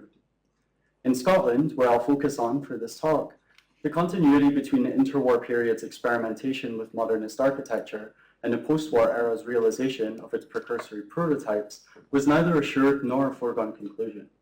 Rather, its incremental adoption was punctuated by country-specific anxieties, contradictions, and compulsively recurring questions of national identity. These uncertainties remained unsettled and messily negotiated, even as modernist design principles began to be codified as Britain's preferred language of state-sanctioned patronage and planning. Historical accounts charting this unresolved and at times uncompromising rollout of modernist architecture across Britain persistently mischaracterize and underestimate Robert Hurd, who emerged through both his architectural and theoretical works as a protagonist in Scotland's mediation of modernist architecture. Long confined to the category of traditionalist architecture, Hurd's career as a designer and a public intellectual defies such an essentializing designation, exemplifying instead the still understudied messiness of the 20th century's negotiation between modernism, its alternatives, and its antecedents. His work advanced a vernacular-inflected expression of distinctly Scottish modern architecture that neither rejected the past nor fully embraced the abstraction of placeless internationalist philosophies. Instead, it operated to patch the gaping vacuity of a self-conscious and amorphous Scotland, displayed most clearly at the 1938 Empire exhibition that was held in Glasgow. In the discursive aftermath of the 1938 Empire exhibition, I argue that Hurd's career forged a pathway toward metabolizing these discordant placeholders of nationhood, producing in the process a vernacular modernism that reads not as a contradiction in terms, but as a conscious and progressive response to Scotland's plight of failing to recognize itself in the mirror of its built environment. Not yet. Few events in interwar Britain matched the 1938 Empire exhibition for its combination of public spectacle and ideological ambivalence. It was promoted as an assertion of imperial unity and industrial revival in a region still reeling from the Depression. The exhibition was conceived by the Scottish Development Council as a means of boosting economic morale and global visibility in the midst of an impending industrial freefall.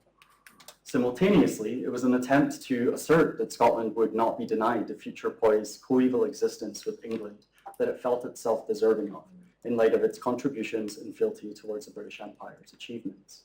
Thomas Tate's Tower of Empire, constructed from scratch for the occasion, with iron framing forged by homegrown Glasgow businesses, stood at 300 foot tall and dominated the site on top of Bellahouston Hill, with its gleaming steel skeleton and sleek white silhouette.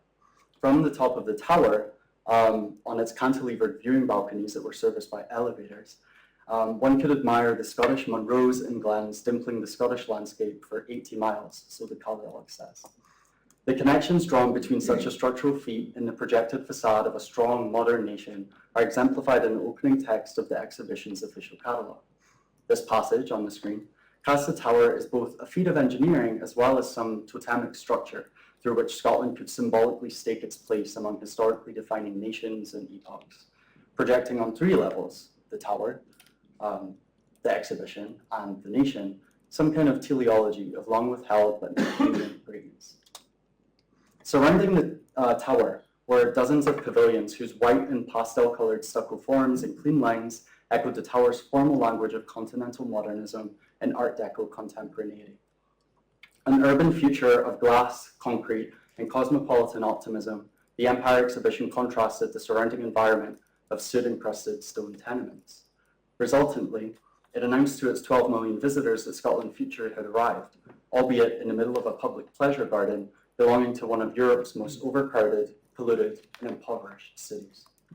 This projection of modernity, despite its smog-stained antithesis existing just beyond the park, was also paired with a counter-image inside the exhibition. The Highland Clachan, a temporarily constructed dream village, writes Bob Crampsey, served as a facsimile of romantic Scotland in miniature. Amongst other rustic attractions, Clachan contained a Hebridean moorgrass thatched cottage with added moss and lichen that served herring and salmon cooked in its hearth, a fortified laird's castle with 6 feet thick walls and an internal ballroom for Highland dancing, note to keep off the grass sign. A staged ruin of a pre-formation kill or church modelled on the Isle of Arran, and Gaelic-speaking Highlanders plucked from rural anonymity to perform their indigeneity through net-making, weaving, and spinning yarn. The exhibition village, part museum, part immersive scenography, stood steps away from the Scottish pavilion devoted to the nation's commercial, scientific, and engineering success, and bathed in the far-stretching shadow offered by the Tower of Empire's close proximity. Intended to represent Scotland's cultural heritage, the Clachan embodied Scotland's image as both a modern industrial nation and a timeless, or rather frozen in time, romanticised imperial periphery. The exhibition's catalogue posed the Clachan as, quote, the Scotland that is fast passing before the relentless onrush of modernity, end quote. Such framing reveals far more than just a nostalgic representation of a real or caricatured past. Rather, it exposes the exhibition's anxious positioning of Scotland as both an advanced industrial player and an atavistic periphery of the United Kingdom. Analysed in conversation with one another then, the Tower of Empire and the Clachan represent not merely an educated juxtaposition of styles, but a profound cultural self-contradiction. With over 90% of the country's population living in the narrow urbanised central belt, the Clachan then represented a fantasy of Scottish identity that was utterly alien to the lived experiences of the majority of Scots.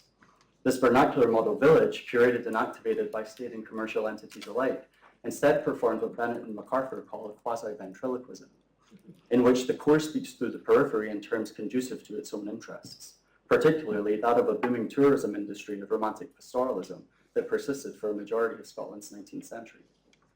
Scotland thus appeared through these polar architectural expressions as very unrooted. It was a non-place.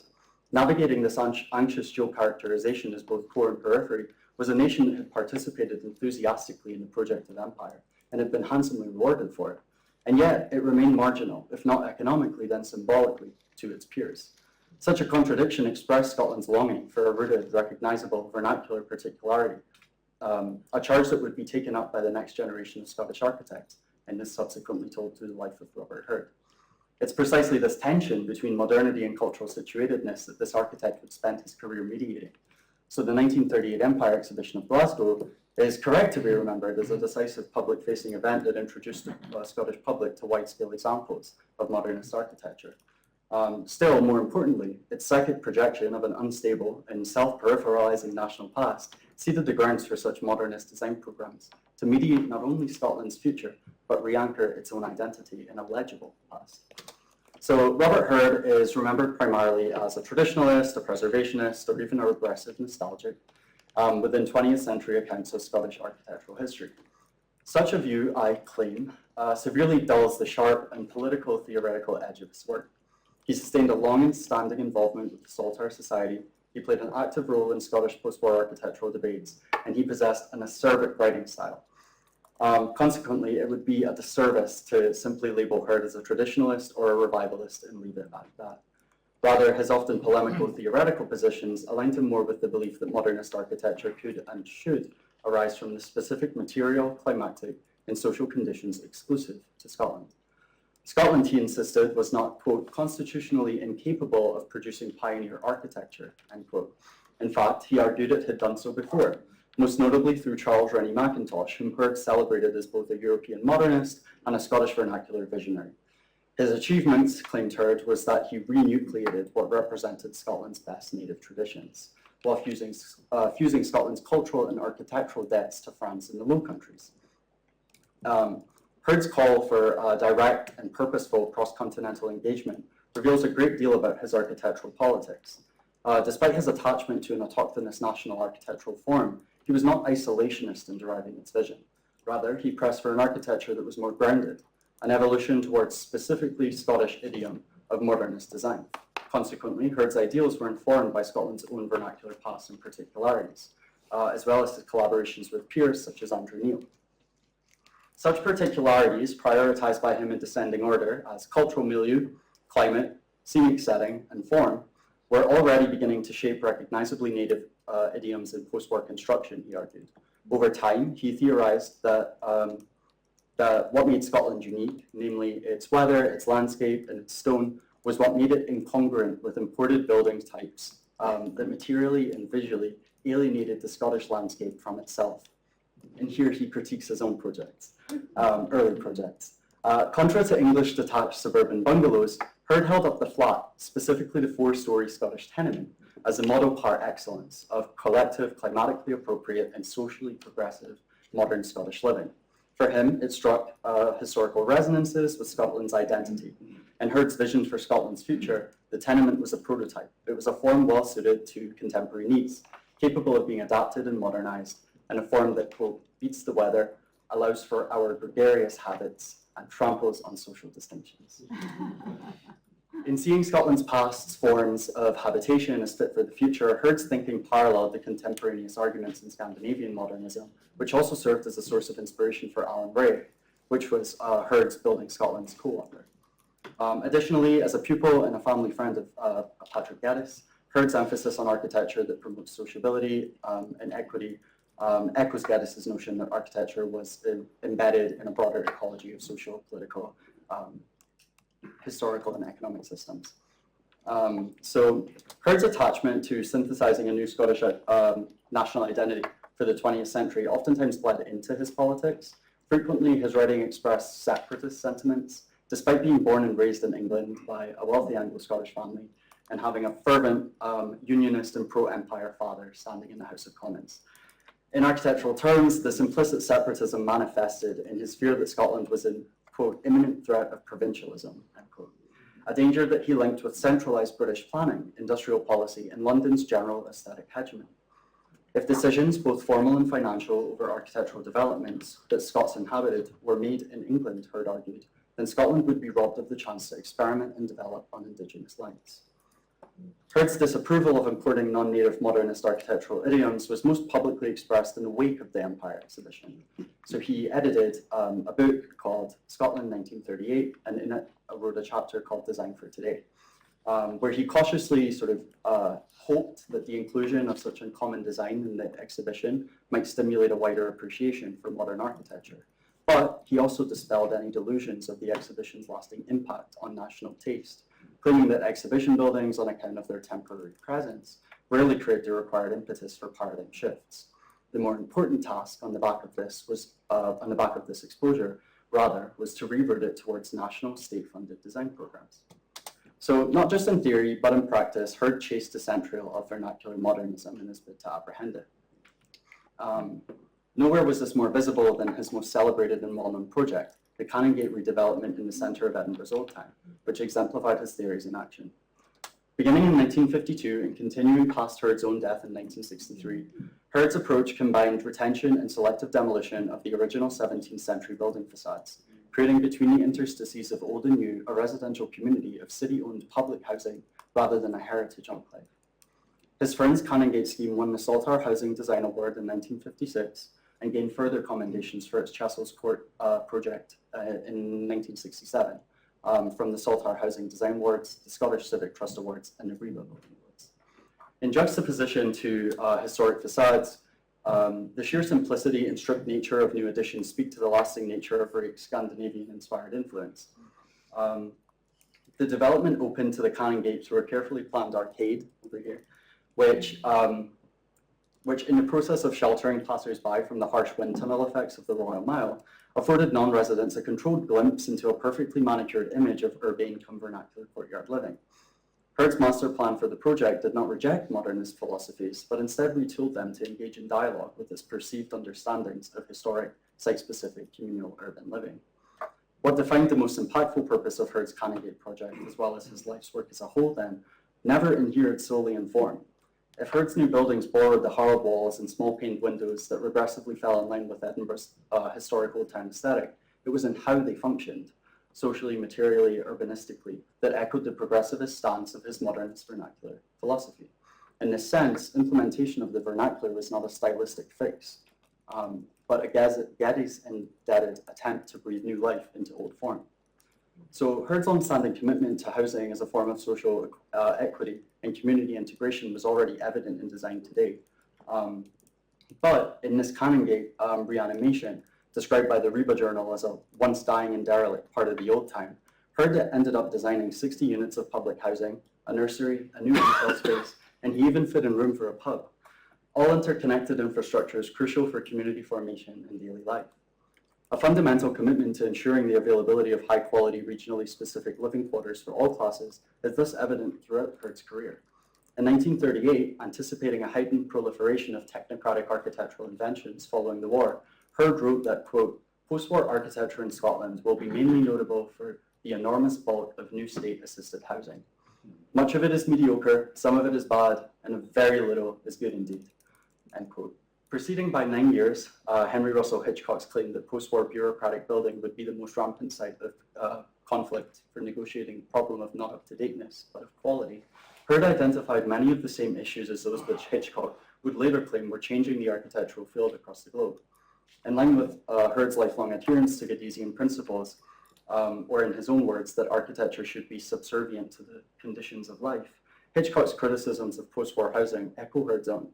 So Hurd's commitment then to calling out poor examples of public sector architecture based not on their formal aesthetic, but on their ability to enhance quotidian life, positions him ahead of the trend of assessing modernist bureaucratic schemes that Hitchcock would later provide a suitable vocabulary for critiquing. So, like all good modernists, Hurd's form followed function. To conclude, traditionalism, which is the fuzzy architectural nomenclature most associated with Hurd, was hardly backward-looking if it considered him among its ranks. As Kathleen observes, figures like Hurd and Brayak positioned themselves foremost as modernists, albeit nationalists, and reformers. Hurd's Canongate, judged by its integration of restoration, Scandinavian modernist influence, and civic duty towards buttressing social amelioration, represents an achievement that consummates his lifelong mission to fuse Scotland's past with its imminent modern future. So, to consider Hurd as a run-of-the-mill traditionalist, given the label's associated baggage of conservative, techno-deterministic declensionism, as we saw in the earlier neo-traditionalism talk, is a historiographical mischaracterization. So that mischaracterization always, of course, becomes all the more logical when viewed in conversation with the 1938 Empire Exhibition, an event whose maladroit juxtaposition of imperial futurism and romantic historicism exposed Scotland's own ability to cohere either as a core imperial agent or as a peripheral pastoral myth. Hurd's work methodically sought to resolve that disjunction. As Hitchcock once observed in the face of modern architecture's approaching technocratic profusion, quote, "Two types of work, bureaucratic and genius, are distinct and should not be subject to the same types of analysis and criticism," end quote. And yet, the prevailing critical frameworks in Scottish histories seem to reduce inter and post-war architecture into equally analytically impoverished camps that suffer under homologous methods of assessment. A sad conclusion, then, originally wielded by Joan Auckland against postmodernist architects' approach towards a critical practice, is that architectural histories of the inter and post-war period of Scotland have prioritized architectural aesthetic over program, resulting in a reductive categorization whereby, quote, the result is, once again, formalism, end quote. Hence, it is in Hurd's work and its refusal of such rigidity, sitting comfortably neither in traditionalist nor modernist camps, or being neither fully bureaucrat nor genius, this critical impasse becomes even more evident. So a plea is necessary, it seems, for historians to critically evaluate their methods and vocabularies so that they may be as supple, as situated, and as generative as Hurd's architecture. But until then, calling him a vernacular modernist will do.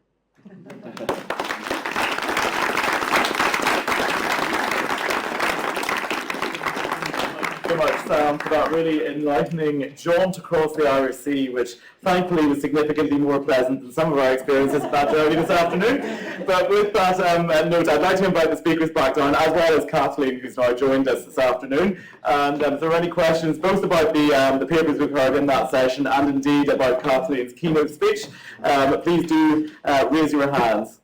So it's this gentleman in the middle.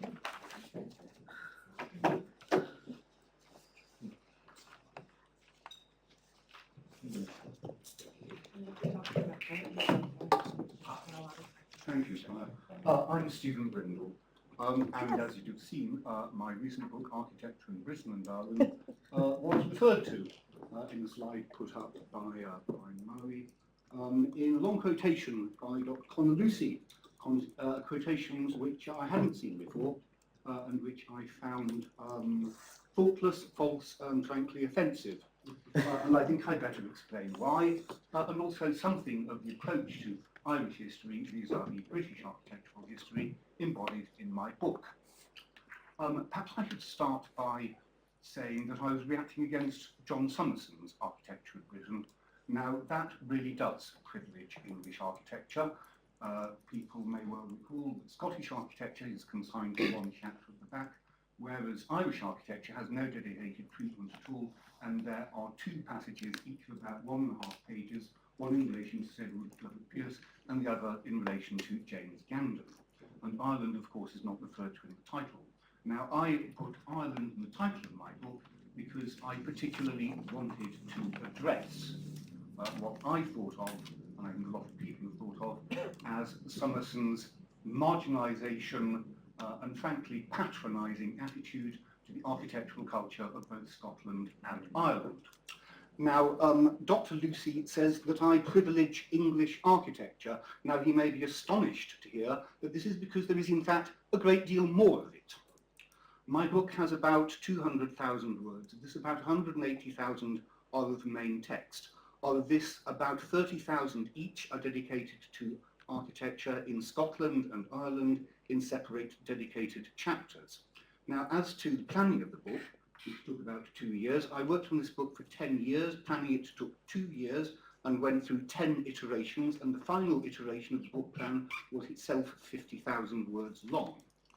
The book's bibliography contains 1,200 items, most of which I have indeed read, including a good part of the current bibliography of Irish architecture.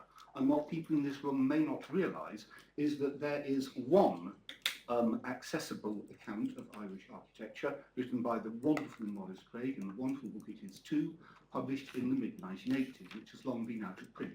And there is also, of course, the big volume published by the Royal Irish Academy and Yale University Press. There is one volume on the arts of Ireland dedicated to architecture, but as anyone who has seen that volume will know, it is not the most accessible of things. It is entirely thematic in its structure, it is entirely non-chronological, it doesn't contain any kind of chronological account of Irish architecture. And so what I'm telling you is indeed that there is still no, unless anyone, and here my Irish friends can correct me, no convenient single volume account of Irish architecture in print. And this obviously influenced my decision. Now, I had conversations with Eddie McParland, And he said, I long to see Irish architecture placed in the context of architecture in the British Isles and all treated uniformly and seamlessly. And I tried doing that in a book camp. And because of the sheer preponderance of English architecture and the question of what one would have to leave out, Ireland and Scotland would be drowned. And the other great point, if we're talking about marginalisation, is that Irish and Scottish architecture are not part of a single story of British architecture. They are distinct. And one of the things which struck me most forcibly as I looked at Irish architecture and architectural culture, I'm sorry this has taken a long time, but I feel that my book has been produced on screen and I feel I have a right of reply, is how few Irish buildings across that long period were designed by English architects. Even James Gandon, once he'd been to Dublin, never came back, and there are very few others. The overwhelming bulk of the buildings I was looking at were made by Irish architects and Irish craftspeople for Irish clients. And what struck me very forcibly was that this is a separate narrative. Now, within my 180,000 words of text, I had about 30,000 words that I could give to Ireland, and I tried to give a fair assessment of the state of scholarship. And there have been, as someone said, several wonderful scholars of Irish historiography since the subject was essentially founded by the great Maurice Craig. And what really struck me about it was the Irishness of it and the distinctness of it. Castletown House and the Irish Parliament House and the Royal Hospital in Kilmainham are by Italian or Irish architects. They look nothing like their English equivalents. Yeah. And the more I thought about this, the more irritated I became with Summerson and his marginalisation of Irish architecture. And I take great exception to the suggestion that I privilege English architecture simply because, I'm sorry, Dr. Lucy, there is just a great deal more of it. And in giving a third of the substance of my book to Scotland and Ireland, that is roughly speaking in proportion with the size of population of those kitchens, of those kingdoms. And I did my best within the word length that was available. And I feel I've made many good friends in Ireland in the process. I love Dublin and I love Irish architecture. Thank you so much. I would finally like to say Yeah. that there are respects in which Irish architectural culture is not merely distinct and specific, but is arguably superior to that. Absolutely. Yeah, this is England and Scotland, specifically in the city planning of Dublin in the 18th century. Until the calamity of the Act of Union, Ireland, whatever comment, however one might judge its horribly inequitable society, was an independent kingdom with its own culture. And the city planning of Dublin, with its quays and roads and outer ring roads and canals and docks, all integrated, is without parallel in Europe at the time. The city planning of Dublin is not really quite different from the patterns of development seen in London and Edinburgh, but is arguably superior. absolutely. I'll say all of that is absolute music to my ears. You have basically just set out my PhD thesis, so thank you very much indeed for that. But in any case, would you like to respond to this? I would just like to say that I know from conversations, multiple conversations with him about your book, how highly Connor Lucy thinks of it and how quickly he read it, how quickly he passed it on to me to read. And I think that there's a little bit of a misunderstanding here. I would recommend that you and anyone else who's interested read the chapter from which that comes in Alex Bremner and Daniel Maudlin's book, because the point in the chapter is much more, really where, in fact, those two buildings with which Murray began, Castletown and the Parliament House in particular, fit in a whole series of histories of British architecture. And you do not come off the list in that series. Far from it, this is a book that is in use in his own modules on a constant basis, and that he has very much welcomed and brought to me with great enthusiasm the moment it appeared. So I think, I do think that there is a critique. I mean, the words are his, and there is a critique in that of a whole trajectory of histories where they're going to fit when Ireland is innovative in the way that you and Murray both described. But I do recommend the chapter as a whole, and I can say that Conor thinks extremely highly of the book, or else he wouldn't have, brought it to me excitedly the moment he got a copy.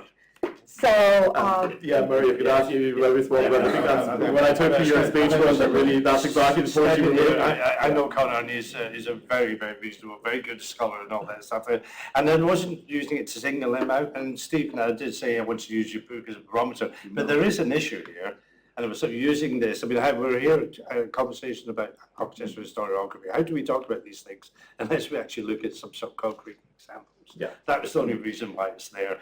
I've said yours is a very good book, Connor's is a very good book, but there's definitely there is a kind of ongoing kind of I suppose uncertainty about the relationship of Irish architectural historiography to British architectural historiography, which I guess Kyle and other people are looking at, and that was really all I was trying to draw. I certainly wasn't to put you, and I just couldn't think how can we actually discuss these things unless we actually look at these concrete examples? It's a wonderful example of how live these issues actually are, particularly when you're dealing with something like the very contested idea of a periphery. So this is actually very heartening that we are all so passionate about these issues and they really mean so much to everyone. So absolutely, so thank you indeed for that. But are there any other questions to any of the speakers? Yep, just behind you there. Thank you. Right, I think I'm going to come in as another mildly aggrieved author.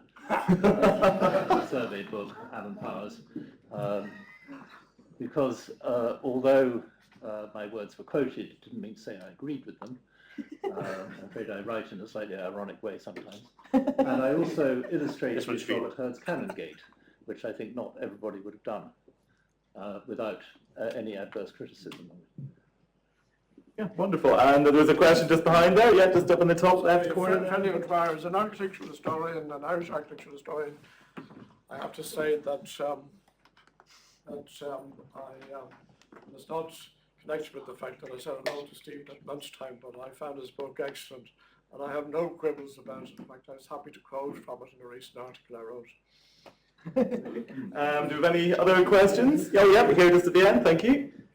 My question is for Sam. Thank you so much for your presentation. I wanted to ask, did Hurd have any projects in rural areas?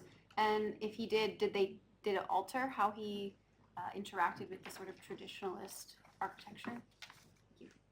I don't know. Yeah, Hurd did have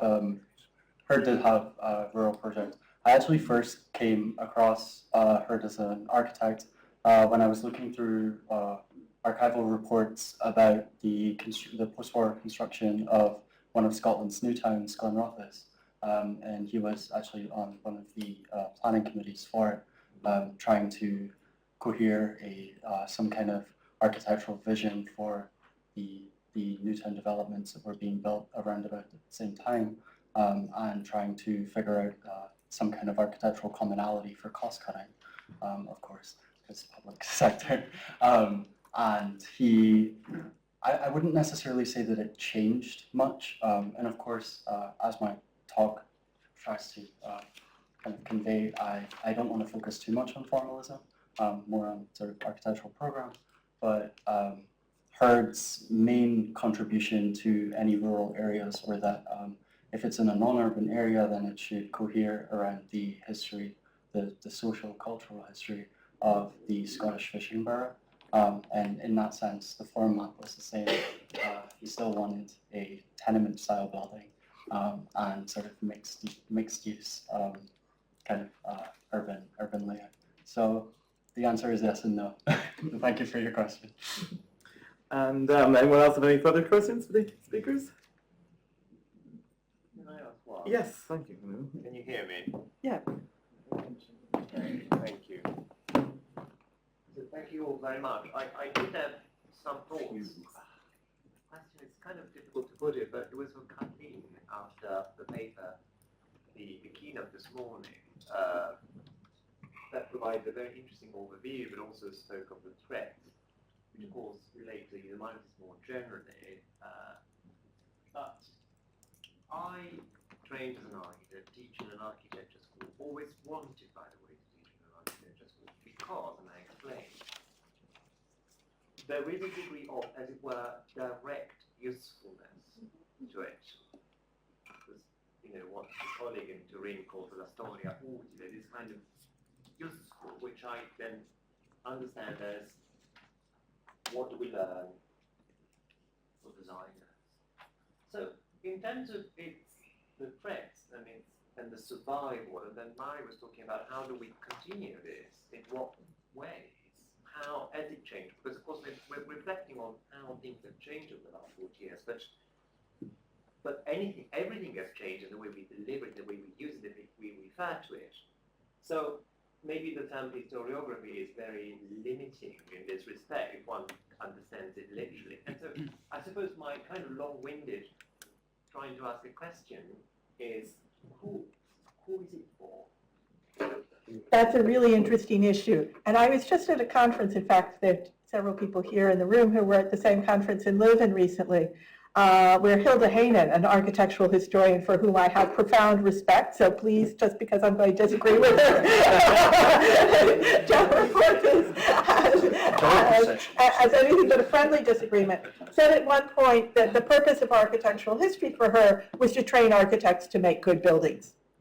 And I was sitting next to somebody who had trained at Berkeley after I had left, but we both looked at each other and sort of went like this, because for us, although we both taught, I mean, she studied and I taught in an architecture school there, although I'm not an architect.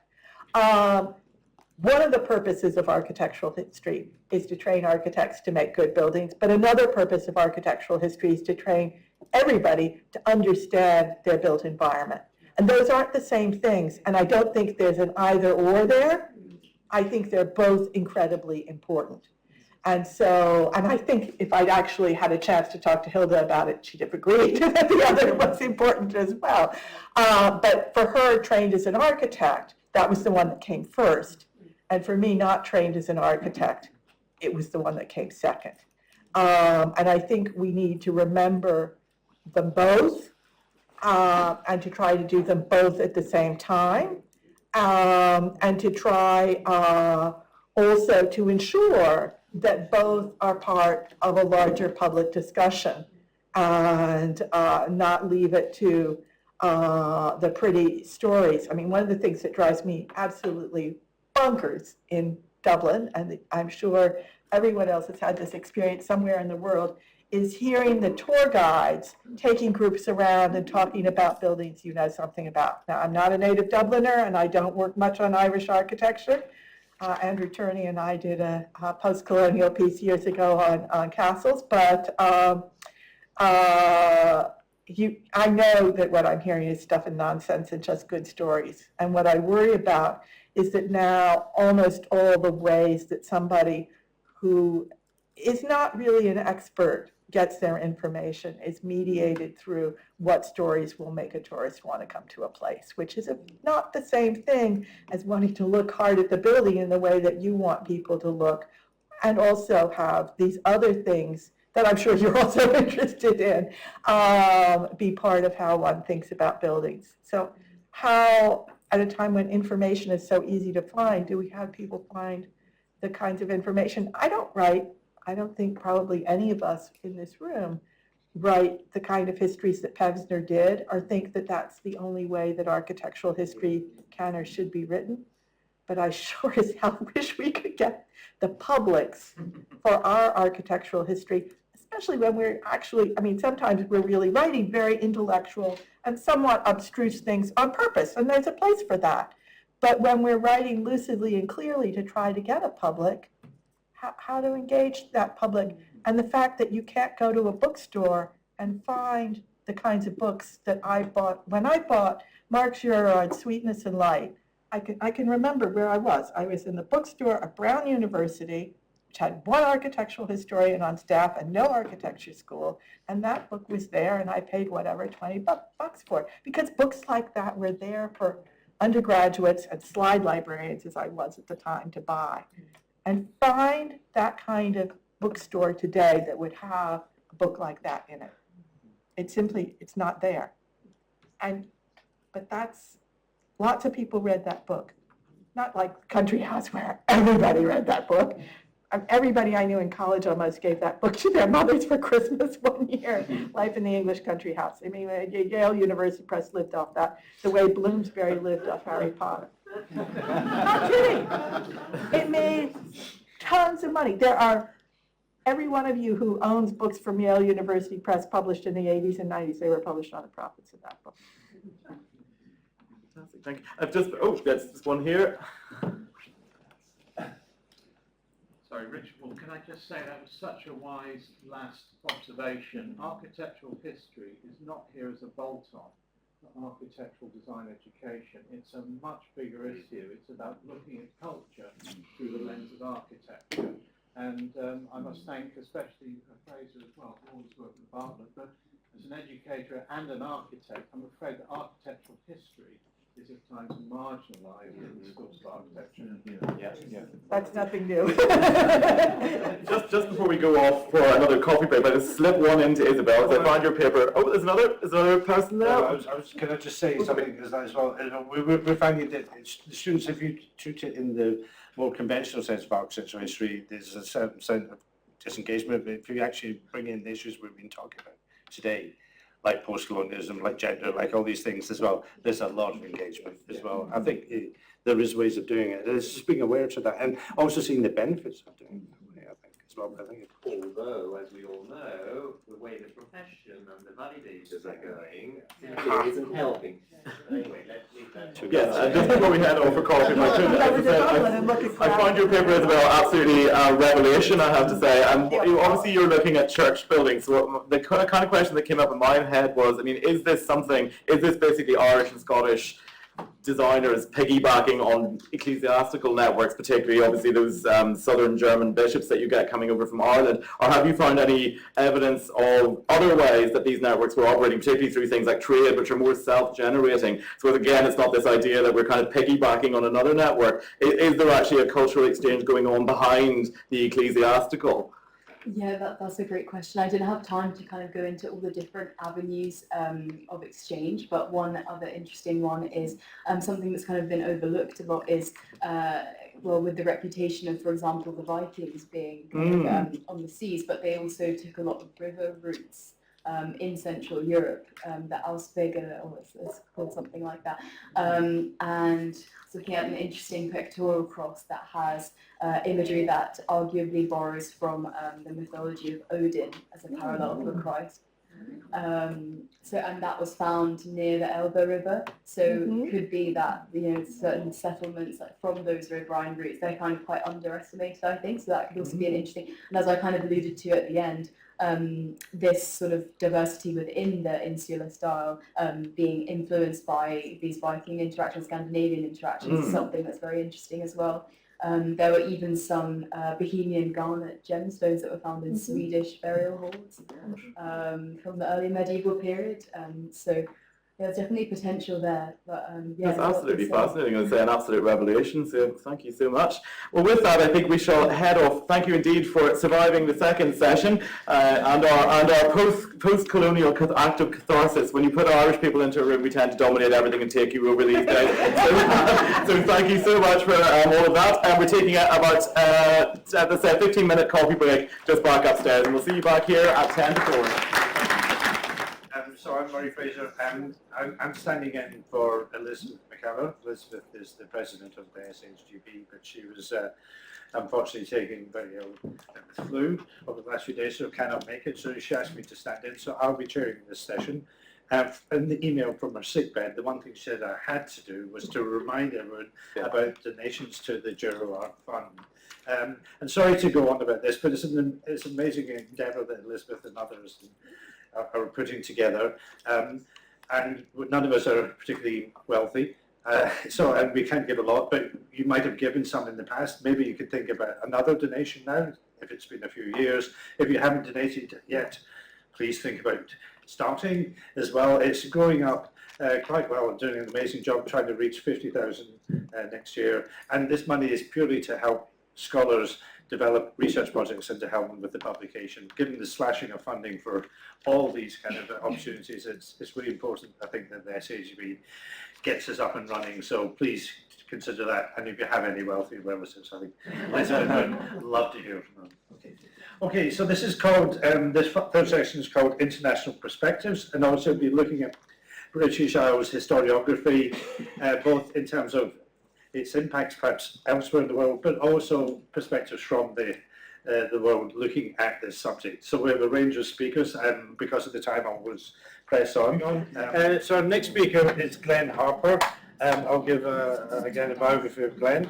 He's an architect, urban designer and architectural historian. He co-authored the monograph Margot Lewis, No Limits, 2022, prepared 2 case study entries for Australia Modern, 2019, and edited Concrete Melbourne Map, 2019 as well, and the Brutalist Sydney Map, 2017. In practice, he's worked with Peter Myers, Ken Woolley and Ken Meyer in Sydney, and the office of Colin St John and Sandy Wilson in London. In 2015, he was awarded the New South Wales Board of Architects Ria Handley Travelling Scholarship, and in 2024 was awarded a PhD from the University of Sydney, where he's currently employed as a tutor in Australian architectural history. And the title of Glenn's paper is Colin St John Wilson and his quotes, Call to Arms, an Antipodean Perspective. Okay, Glenn.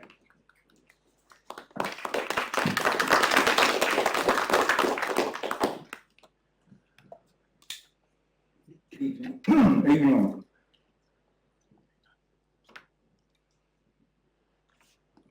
The very English architect and sometimes outsider, Colin St John Wilson travelled to Sydney in 1992 to lead a design studio in the recently inaugurated Masters of Architecture degree at Sydney's University of Technology. By all accounts, this was rather a low-key affair, especially when compared to the visits previously made to Sydney by Rainer Banham and Kenneth Frampton, who separately gave the keynote address at the Australian Institute of Architects annual conferences in 1962 and 1983 respectively. Yet this little known aspect of Wilson's professional life occurred just after he issued the drawings for the completion phase of the British Library and completed 2 texts, a book called Architecture Reflections and an essay for the journal AA Files called The Other Tradition, which Wilson later developed into a book in 1995. While Wilson's visit to Australia was less recognised, his 2 books had a greater effect. Largely read by a new generation of Australian architects, these books championed an architectural tradition that emphasised the ethical and humane dimensions of architectural design. Writing about an alternate history of the modern movement, and by studying a number of examples in terms of its performance and experience, Wilson showed how architectural form was generated by a factual appreciation of the building's purpose. And in this context, Wilson confirmed that, quote, "I do not pretend to be offering a new doctrine, but on the contrary, it is the oldest. This is where purpose and life provide the possibility of architectural form to serve as its fitting embodiment," end of quote.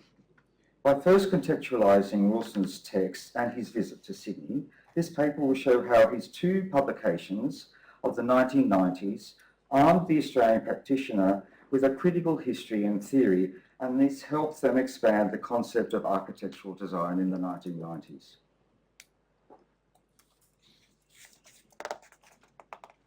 In the lead up to the Australian Bicentenary in 1988, which celebrated the arrival of the first fleet of convict ships in Sydney Harbour 200 years earlier, the architectural project in Australia, as confirmed here by row houses in Melbourne, the adaptation of a former industrial complex as a museum in Sydney, or the illuminated bunting hung in the streets of Sydney in the 1980s, had largely embraced a postmodern agenda.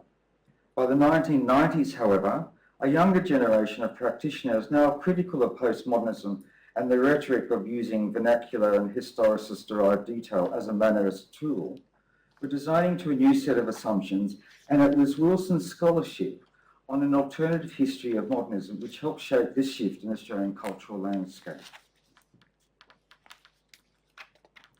Appealing to practitioners and students alike, Wilson's texts were part of a tradition of architectural history and criticism in Australia that had largely been written by architects.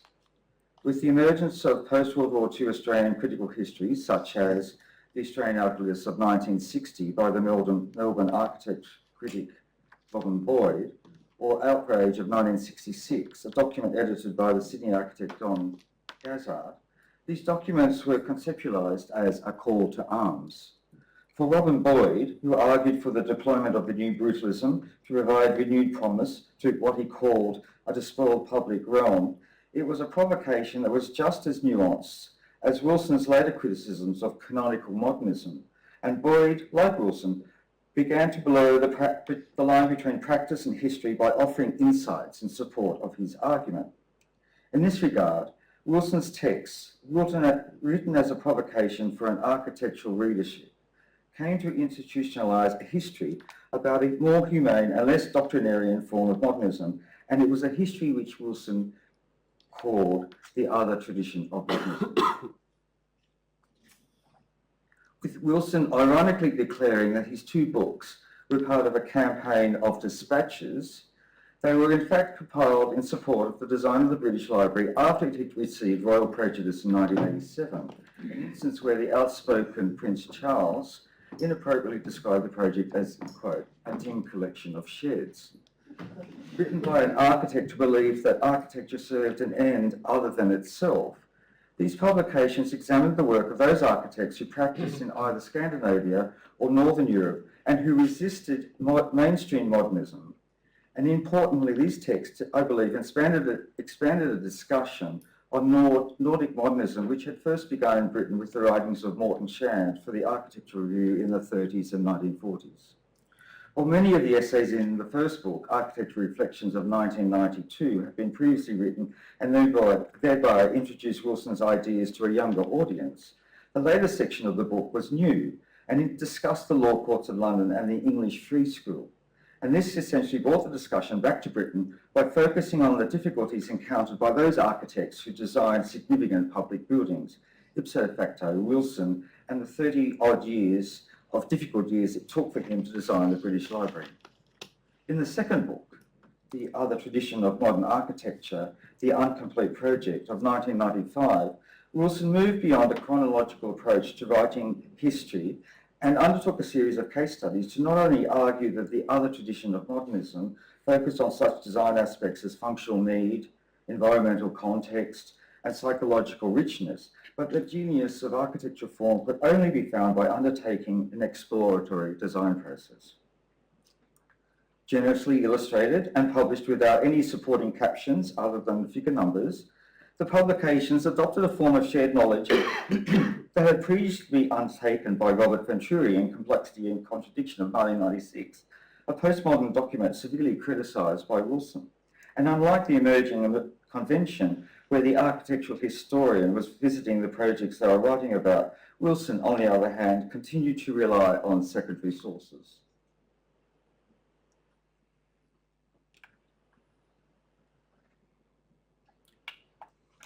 While severely critical of the architect Le Corbusier, both texts, interestingly, account for his work. To this end, the colours of the front cover of each edition was taken from Le Corbusier's architectural polychromy, shown here a comparison, and the sectional perspective of the library's foyer, published as the frontispiece to the Apologia in Architectural Reflections, and later positioned on the front cover of the 2000 reprint edition, incorporated a figure that referenced Le Corbusier's Le Modular. By acknowledging this system of proportion, Wilson, however, made the figure uniquely British, and by having the right arm rather than the left arm raised above its head. You can see the figure here shown in the square. In print, Wilson's narrative allowed the following to be achieved.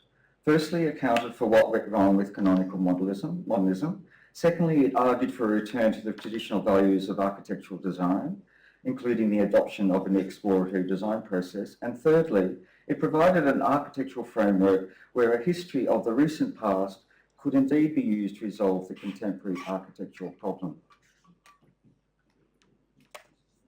Wilson's trip to Sydney, organised by Winston Barnett, an English-trained architect who emigrated in 1989 to become the head of the School of Architecture at the University of Technology, Sydney, was part of an overall strategy to employ international architects to lead a design studio and thereby give the school credibility. After his tenure, Wilson gave 2 lectures about the design and construction of the British Library, and these were supported by the sale of his first book. Instigated by his extensive network of professional connections, the first lecture was given in Sydney to an audience of architects at Tusculum, the New South Wales headquarters of the Royal Australian Institute of Architects, while the second lecture, which involved Wilson travelling interstate to the University of Newcastle, was given to a group of undergraduate students, and this was at the request of the Dean of the School of Architecture, Barry Maitland, an English-trained architect who also emigrated to Australia in the 1980s. In the audience of the second lecture was the student David Welsh, who later reflected that Wilson spoke lyrically about how he and his team of architects formally resolved a complex brief by designing a building comprising 2 wings linked by a large foyer dominated by the King's Library. According to Welsh, the influence of Alvar Aalto and Louis Kahn was noticeable, yet this was not discussed. And instead, Wilson spoke about the project's spatial and contextual richness achieved through adjustments in scale and material, and here he linked its design to the other tradition of modernism, the subject of his 2 books. I must bring your attention to the clock on the tower, and that appears after the completion phase drawings were issued, and I believe that Wilson was studying the work of Dudok at the time. During the 1990s, the Antipodean practitioner began to award the projects with greater spatial and psychological richness, and this occurred at the time Wilson's texts were being read. For the Sydney architect Glenn Murcutt, who placed value on the idea that the house was a climate filter, was now examining the concept of refuge. And in this case, the Ken Dome House of Mosman of 1991, located within a highly constrained city site, incorporated a courtyard and a series of screened porches to give spatial richness and places of refuge. In Brisbane, the architects Britt Anderson and Peter O'Gorman were designing timber-framed houses with many environmental attributes and mercifully free of any gratuitous historicist or vernacular localisms that so dogged the work of many Australian architects, including Glenn Murcutt in the 1980s. These timber houses were conceptualised as a series of screened pavilions, and as verified by the Mulumbula House of 1998, the intimacy of these projects allowed the inhabitants to dwell with dignity within their semi-tropical landscapes. While there is no evidence to suggest that Murcutt's shift in thinking was as a consequence of reading Wilson's book, the work of Britt Anderson and Peter Gorman, I believe, were using Wilson's text to give shape and greater richness to their practice.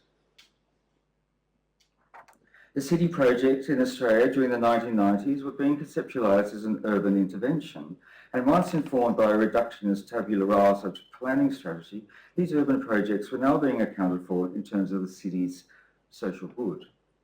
Consider the design of the Rock Square of 1994 by Peter Tonkin, where 3 former industrial buildings were adapted into a single commercial retail development, and a new double-height masonry porch was added to spatially define a new square within a historic part of the city.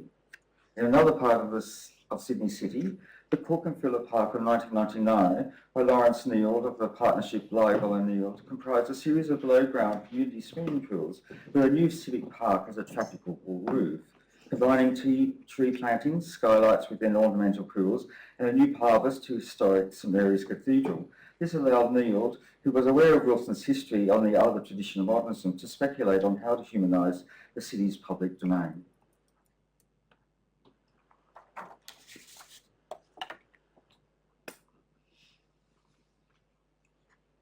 Importantly, Wilson's narrative highlighted the potential for the reader to take note of his alternate history of modernism and to use this to help them resolve their architectural problem. In this regard, consider how the recent past contributed to the resolution of the following 3 Australian projects. In addition to an existing house in semi-tropical Brisbane, a residential development that formed part of the Athletes' Village during the Sydney Olympic Games, and a community centre within the rural urban fringe of Sydney, while the residential addition by Donovan Hill united Bettonder aesthetics with Carlo Scarpa's compositional strategies to reimagine a ruinous garden interface with a difficult level change.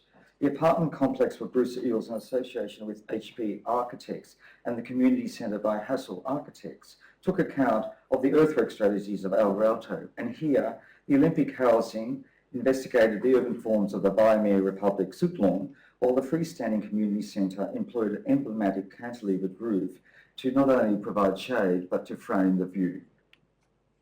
For the emerging architectural partnership of Donovan Hill, who were taking account of ideas of in Wilson's texts, were arguing that the design process was more about research than invention, and this was achieved after a careful analysis of the site and historic precedents.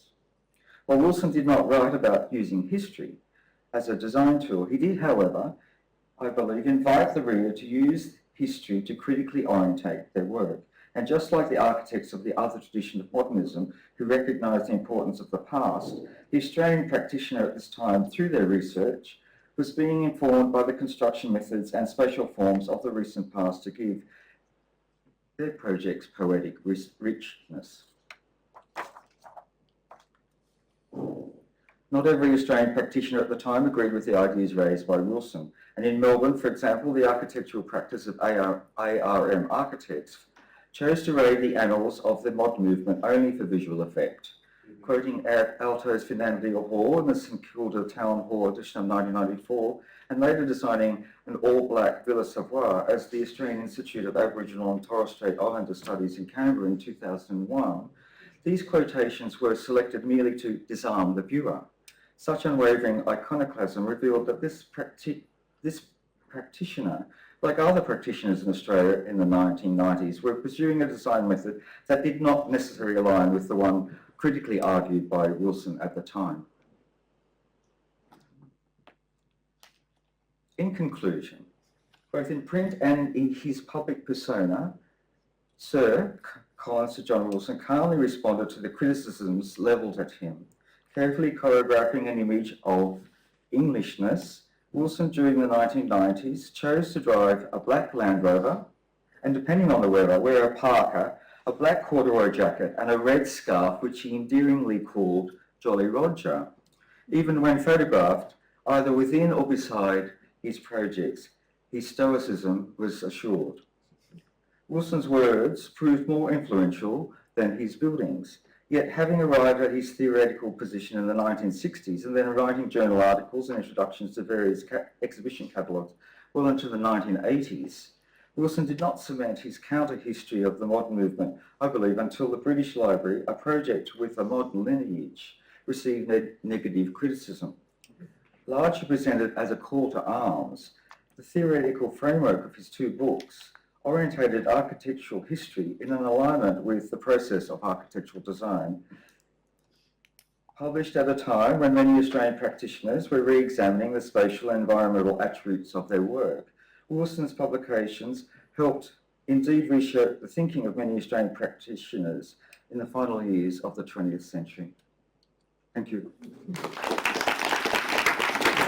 Right, so we'll move on to our fourth speaker, Damiano Jacoboni. I'll do a brief introduction. He's an associate professor of history of architecture at Milan Polytechnic. He studied architecture in Milan and took his PhD in architectural history in 2003. Among his numerous publications, those referring to Great Britain, especially worth mentioning, and I'll just give the English titles, so that's okay. The monograph, A History of Modern Architecture, Modern English Architecture 1926 to 1942, The History of the Garden City, 2020, and Ruskin and Others, From Ruskinian Gothic to Medieval Modernism in 2019. He also edited the fifth Italian edition of Kenneth Frampton's Modern Architecture book, and he was a visiting professor for Bridgewater State College in the USA in 2009 and for the University of Kent in October 24. And the title of Damiano's paper is Dennis Sharp's View Beyond Europe. Thank you. Thank you. So good afternoon or good evening. Being the last one, I've decided to prepare a quick paper of 40 minutes. So, first of all, I'd like to thank the organizer for, 15 minutes, for this important conference. My contribution refers to the figure of Dennis Sharp, 1933-2010, who was a British architect, historian of architecture, professor, and much more. A successful architect as he was, I will focus on his important contribution as an architectural historian. Some brief notes. He studied at the Architectural Association between 1954 and 57. In 1964, he became lecturer at the School of Architecture of Manchester. And in 1968, he was appointed head of history studies at the Architectural Association, where he was senior lecturer. He was guest lecturer in many universities in Great Britain, Europe, and USA. In 1991, he became professor in Sofia, Bulgaria, also the vice president of the Royal Institute of British Architects and co-chair of DOCOMOMO in the UK. He was author and editor of many essays and books. Between 1966 and the mid-90s, Sharp published a series of volumes primarily focused on modern architecture through his relationship with the avant-garde, for example, Modern Architecture and Expressionism of 1966, and also Eric Mendelsohn, The Einstein Tower of 1975, or through bibliographical sources, for example, sources of modern architecture, a bibliography published in 1967, or proposing a visual compendium, such as A Visual History of 20th Century Architecture of first edition 1972, also published in 1991. And up to the 1994 monograph, for which is really well known, dedicated to the architects Connell, Ward, and Lucas. Among the first exponents of British modernism based on documentation from the archives. One of the crucial tests is the rationalist Theory and Design in the Modern Movement of 1978, a volume he edited in which he fully integrates the British contribution to the modern movement with essays on Lubetkin and Courtauld, and involving historians of British architecture in the analysis of the phenomenon, such as Ronald Barnum, Nicholas Persner, Morton Shen, and James Maud Richards. Even earlier,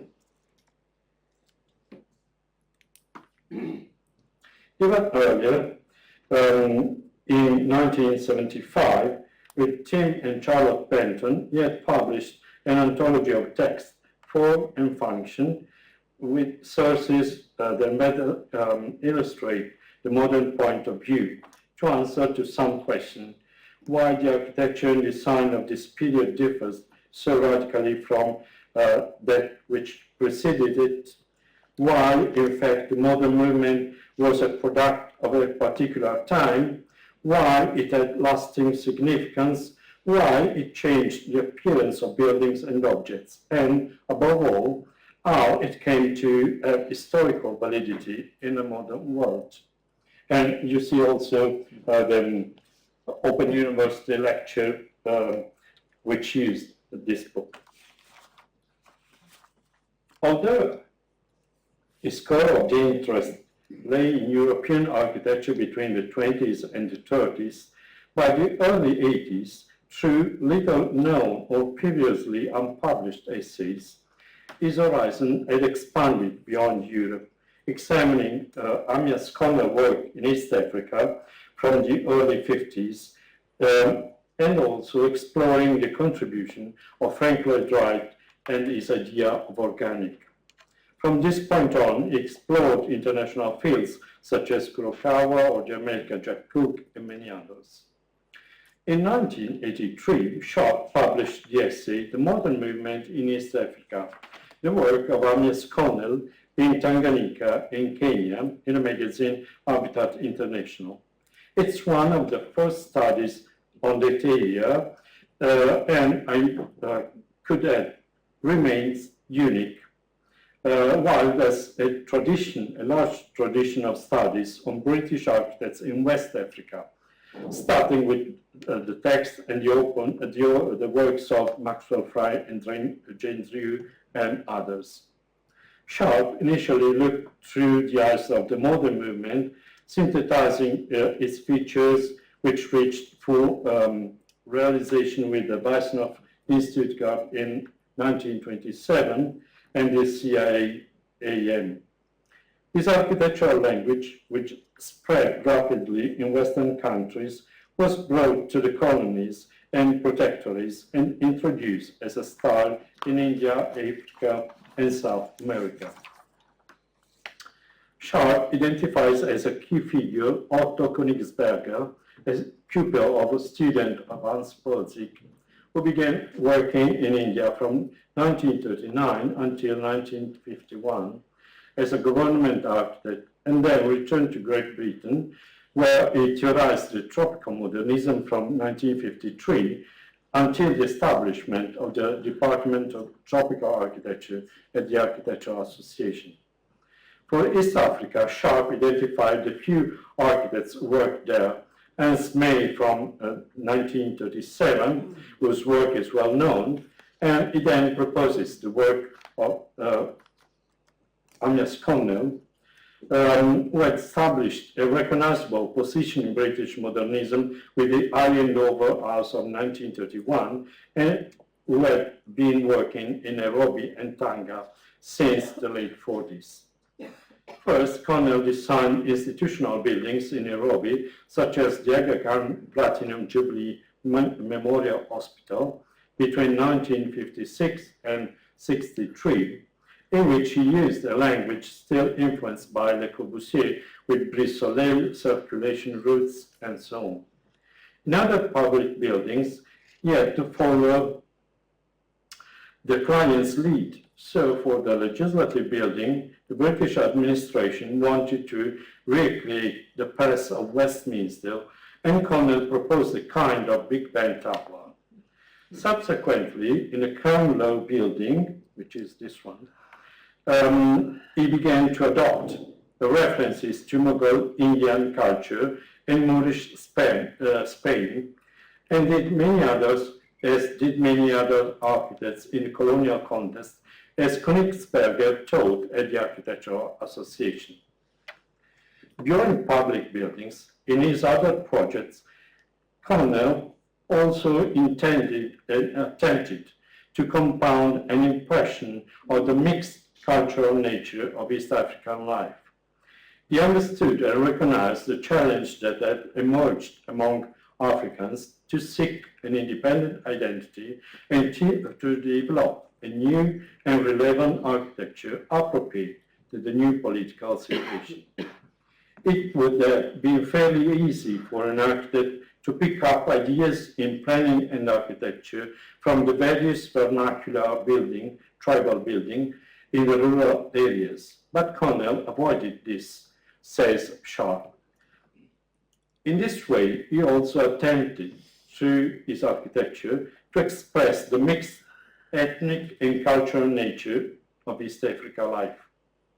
In a sense, he pursued the idea of a more regional modern architecture, seeing an authentic African architecture without recourse to mindless vernacularism or tribal pastiche, or, for that matter, a reiterative functionalism, also at Sharp's in 1984 monograph.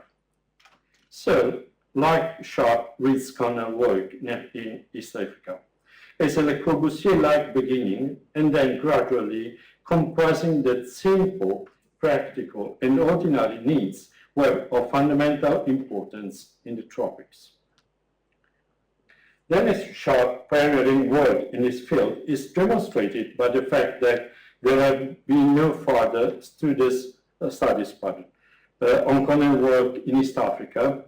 And for this reason, I proposed an ERC advanced grant this past summer, hoping to be able to continue his analysis. Always in the late 80s and early 90s, Sharp had drafted some text on visits made by the architect Frank Lloyd Wright to England between 1909 and 1956. In these writings, he sought, in particular, to understand and explain the American architect's connection, quoting, with people from England and in England, and also to know a little bit more about his personal attitude to England, the English, and Wales. The text includes a draft, that is this one, of some themes in Wright's work, such as organic architecture, dating from July 1989, and a more brief essay, different from this one, dating from January 1991. The matter was taken up again a few years later when Andrew Sand, Professor of Architectural History at Cambridge, wrote to Sharp in October 1996, explaining that he was preparing an essay on Frank Lloyd Wright in England, following the contribution to MoMA exposition of 1994. Sand then gave the text to Sharp, asking for comments, but also knowing Sharp's intention not to overlap or better to avoid contradictions. Years pass, and in 2003, Sharp fully returns to the subject, firstly by going to the USA to visit some Wright's buildings in Chicago, and also contacting the two students of the American architect, Edgar Tarkle and John Rattenbury. Sharp's research converged in a single essay that was only published in September 2009 in the magazine Docomomo in September 2009. Sharp died the following May, so it's a kind of memoir on a subject that was very dear to him, but on which he had not managed to write further. Sharp takes into consideration the SAHGB manor lecture given by Wright in 1939, whose subject, the organic architecture, could not have been more unpopular in that period, especially among the new generation of young British architects, fascinated in that period by Le Corbusier and the European modern movement. For Wright, this subject had, on the contrary, enormous political meaning. In 1939, he discussed his overview in organic architecture in order to consider the place architecture must have in a society if democracy is to be realized. So, quoting, organic architecture means more or less organic society, said in his foreword to the SAHGB lecture, the 2nd on May 1939. Continuing with, organic architecture is just the only form of an expression to be considered for the human faith that is democracy. Sharp tells us again, it's worth dwelling on Wright's thought and on the use of the word organic, since in its many facets, organic and nature became interchangeable, so that every definition of organic architecture would, says Sharp, if pushed to its limits, also imply an affinity to the earth, to the terrain, to the topography, orientation, climate, and most importantly, to established and identifiable use of indigenous buildings materials and sometimes buildings methods. The analysis leads to the draft essay, The New Naturalism, a thesis and statement by Dennis Sharp, in which he identifies correspondence to the idea of organic architecture, the works of Asplund, Aalto, Sharon, but also Sverre Fehn, united by an interest in spatial organization, rejecting speculation and tying themselves to the site. What do Sharp's two themes of interest have in common? A conception of architecture that implies a further dimension of thoughts, usages, and values, namely concerned with social and political values, traditions, and symbols, and a reading of the architecture of East Africa based on simple, practical, and ordinary needs of fundamental importance in the tropics. Also, according and referring to Horatio Greenough in his essay of 1852, Form and Function, in which it's declared that the character of a building has references to its site, to its adaptation in size and form to that site. So that very sharp already in the 80s, this was Frank Wright in 1951 for the Royal Gold Medal. So very sharp already in the 80s showed us new path, new horizon at a time when historiography of the modern movement was still monolithic, proposing values that will be considered only decades later. Thank you. Yes, indeed. Well, thank you all for attending. I think what we can agree has been an absolutely fascinating day that has taken us from the 8th century to the contemporary and right round the globe and back again. I think what we've really demonstrated today is how far we've come and how open our discipline is to the idea of globality and also to a vast array of new methodologies through which we can understand the built environment and indeed the cultures that exist around us. It also struck me today that something I think would really please and really satisfy our patron and inspiration for this conference, Mark Girouard, is that the speakers we've had today have been, of course, the august speakers who have great careers in architectural history, but also equally the new career researchers that we've brought in as well. And I think he would be so pleased to see that we've managed to include everyone in this conference and demonstrate that, yes, concert indeed, we've really demonstrated that, you know, the discipline and the historiography around architectural history is not only alive, but most definitely kicking, and quite literally very nearly this afternoon. But this really does show you the passion there is for our discipline. So just before we go, if I could just say a few thanks once again to everyone who has had anything to do with the organisation of this conference, of course to Manolo, and also Elizabeth, who sadly can't be with us today because she's unwell, who helped me organise this conference here at the Courtauld, of course to the Research Forum, who have hosted us here at the Courtauld, and in particular Diego and Leila, who've had to put up with me trying to organise this for the last 3 months, and I can tell you they certainly are deserving of our thanks. Of course, to Noah here, who has kept us on track with all of the online and technological disasters that could have happened. And of course, to our speakers, and in particular, how could I not say thank you once again to Kathleen for battling through an absolute odyssey to actually get here. So thank you so much for coming, Kathleen. And of course, to Melanie Hayes from Trinity for stepping in at the last minute so ably to help us out when we couldn't get Kathleen here quite on time. So thank you so much again, Melanie, for doing that. So, and of course, to all of you, thank you so much for attending the second Mark Girouard conference. And I have nothing really much else to say except see you back all next year, same place, and hopefully around the same time. And to show you how grateful we are, we have some drinks waiting for you upstairs with some nibbles as well, just to complete the day. We can all have a chat and dissect what we've heard today. But thank you all so much for attending today, and see you back next year. Thank you so much.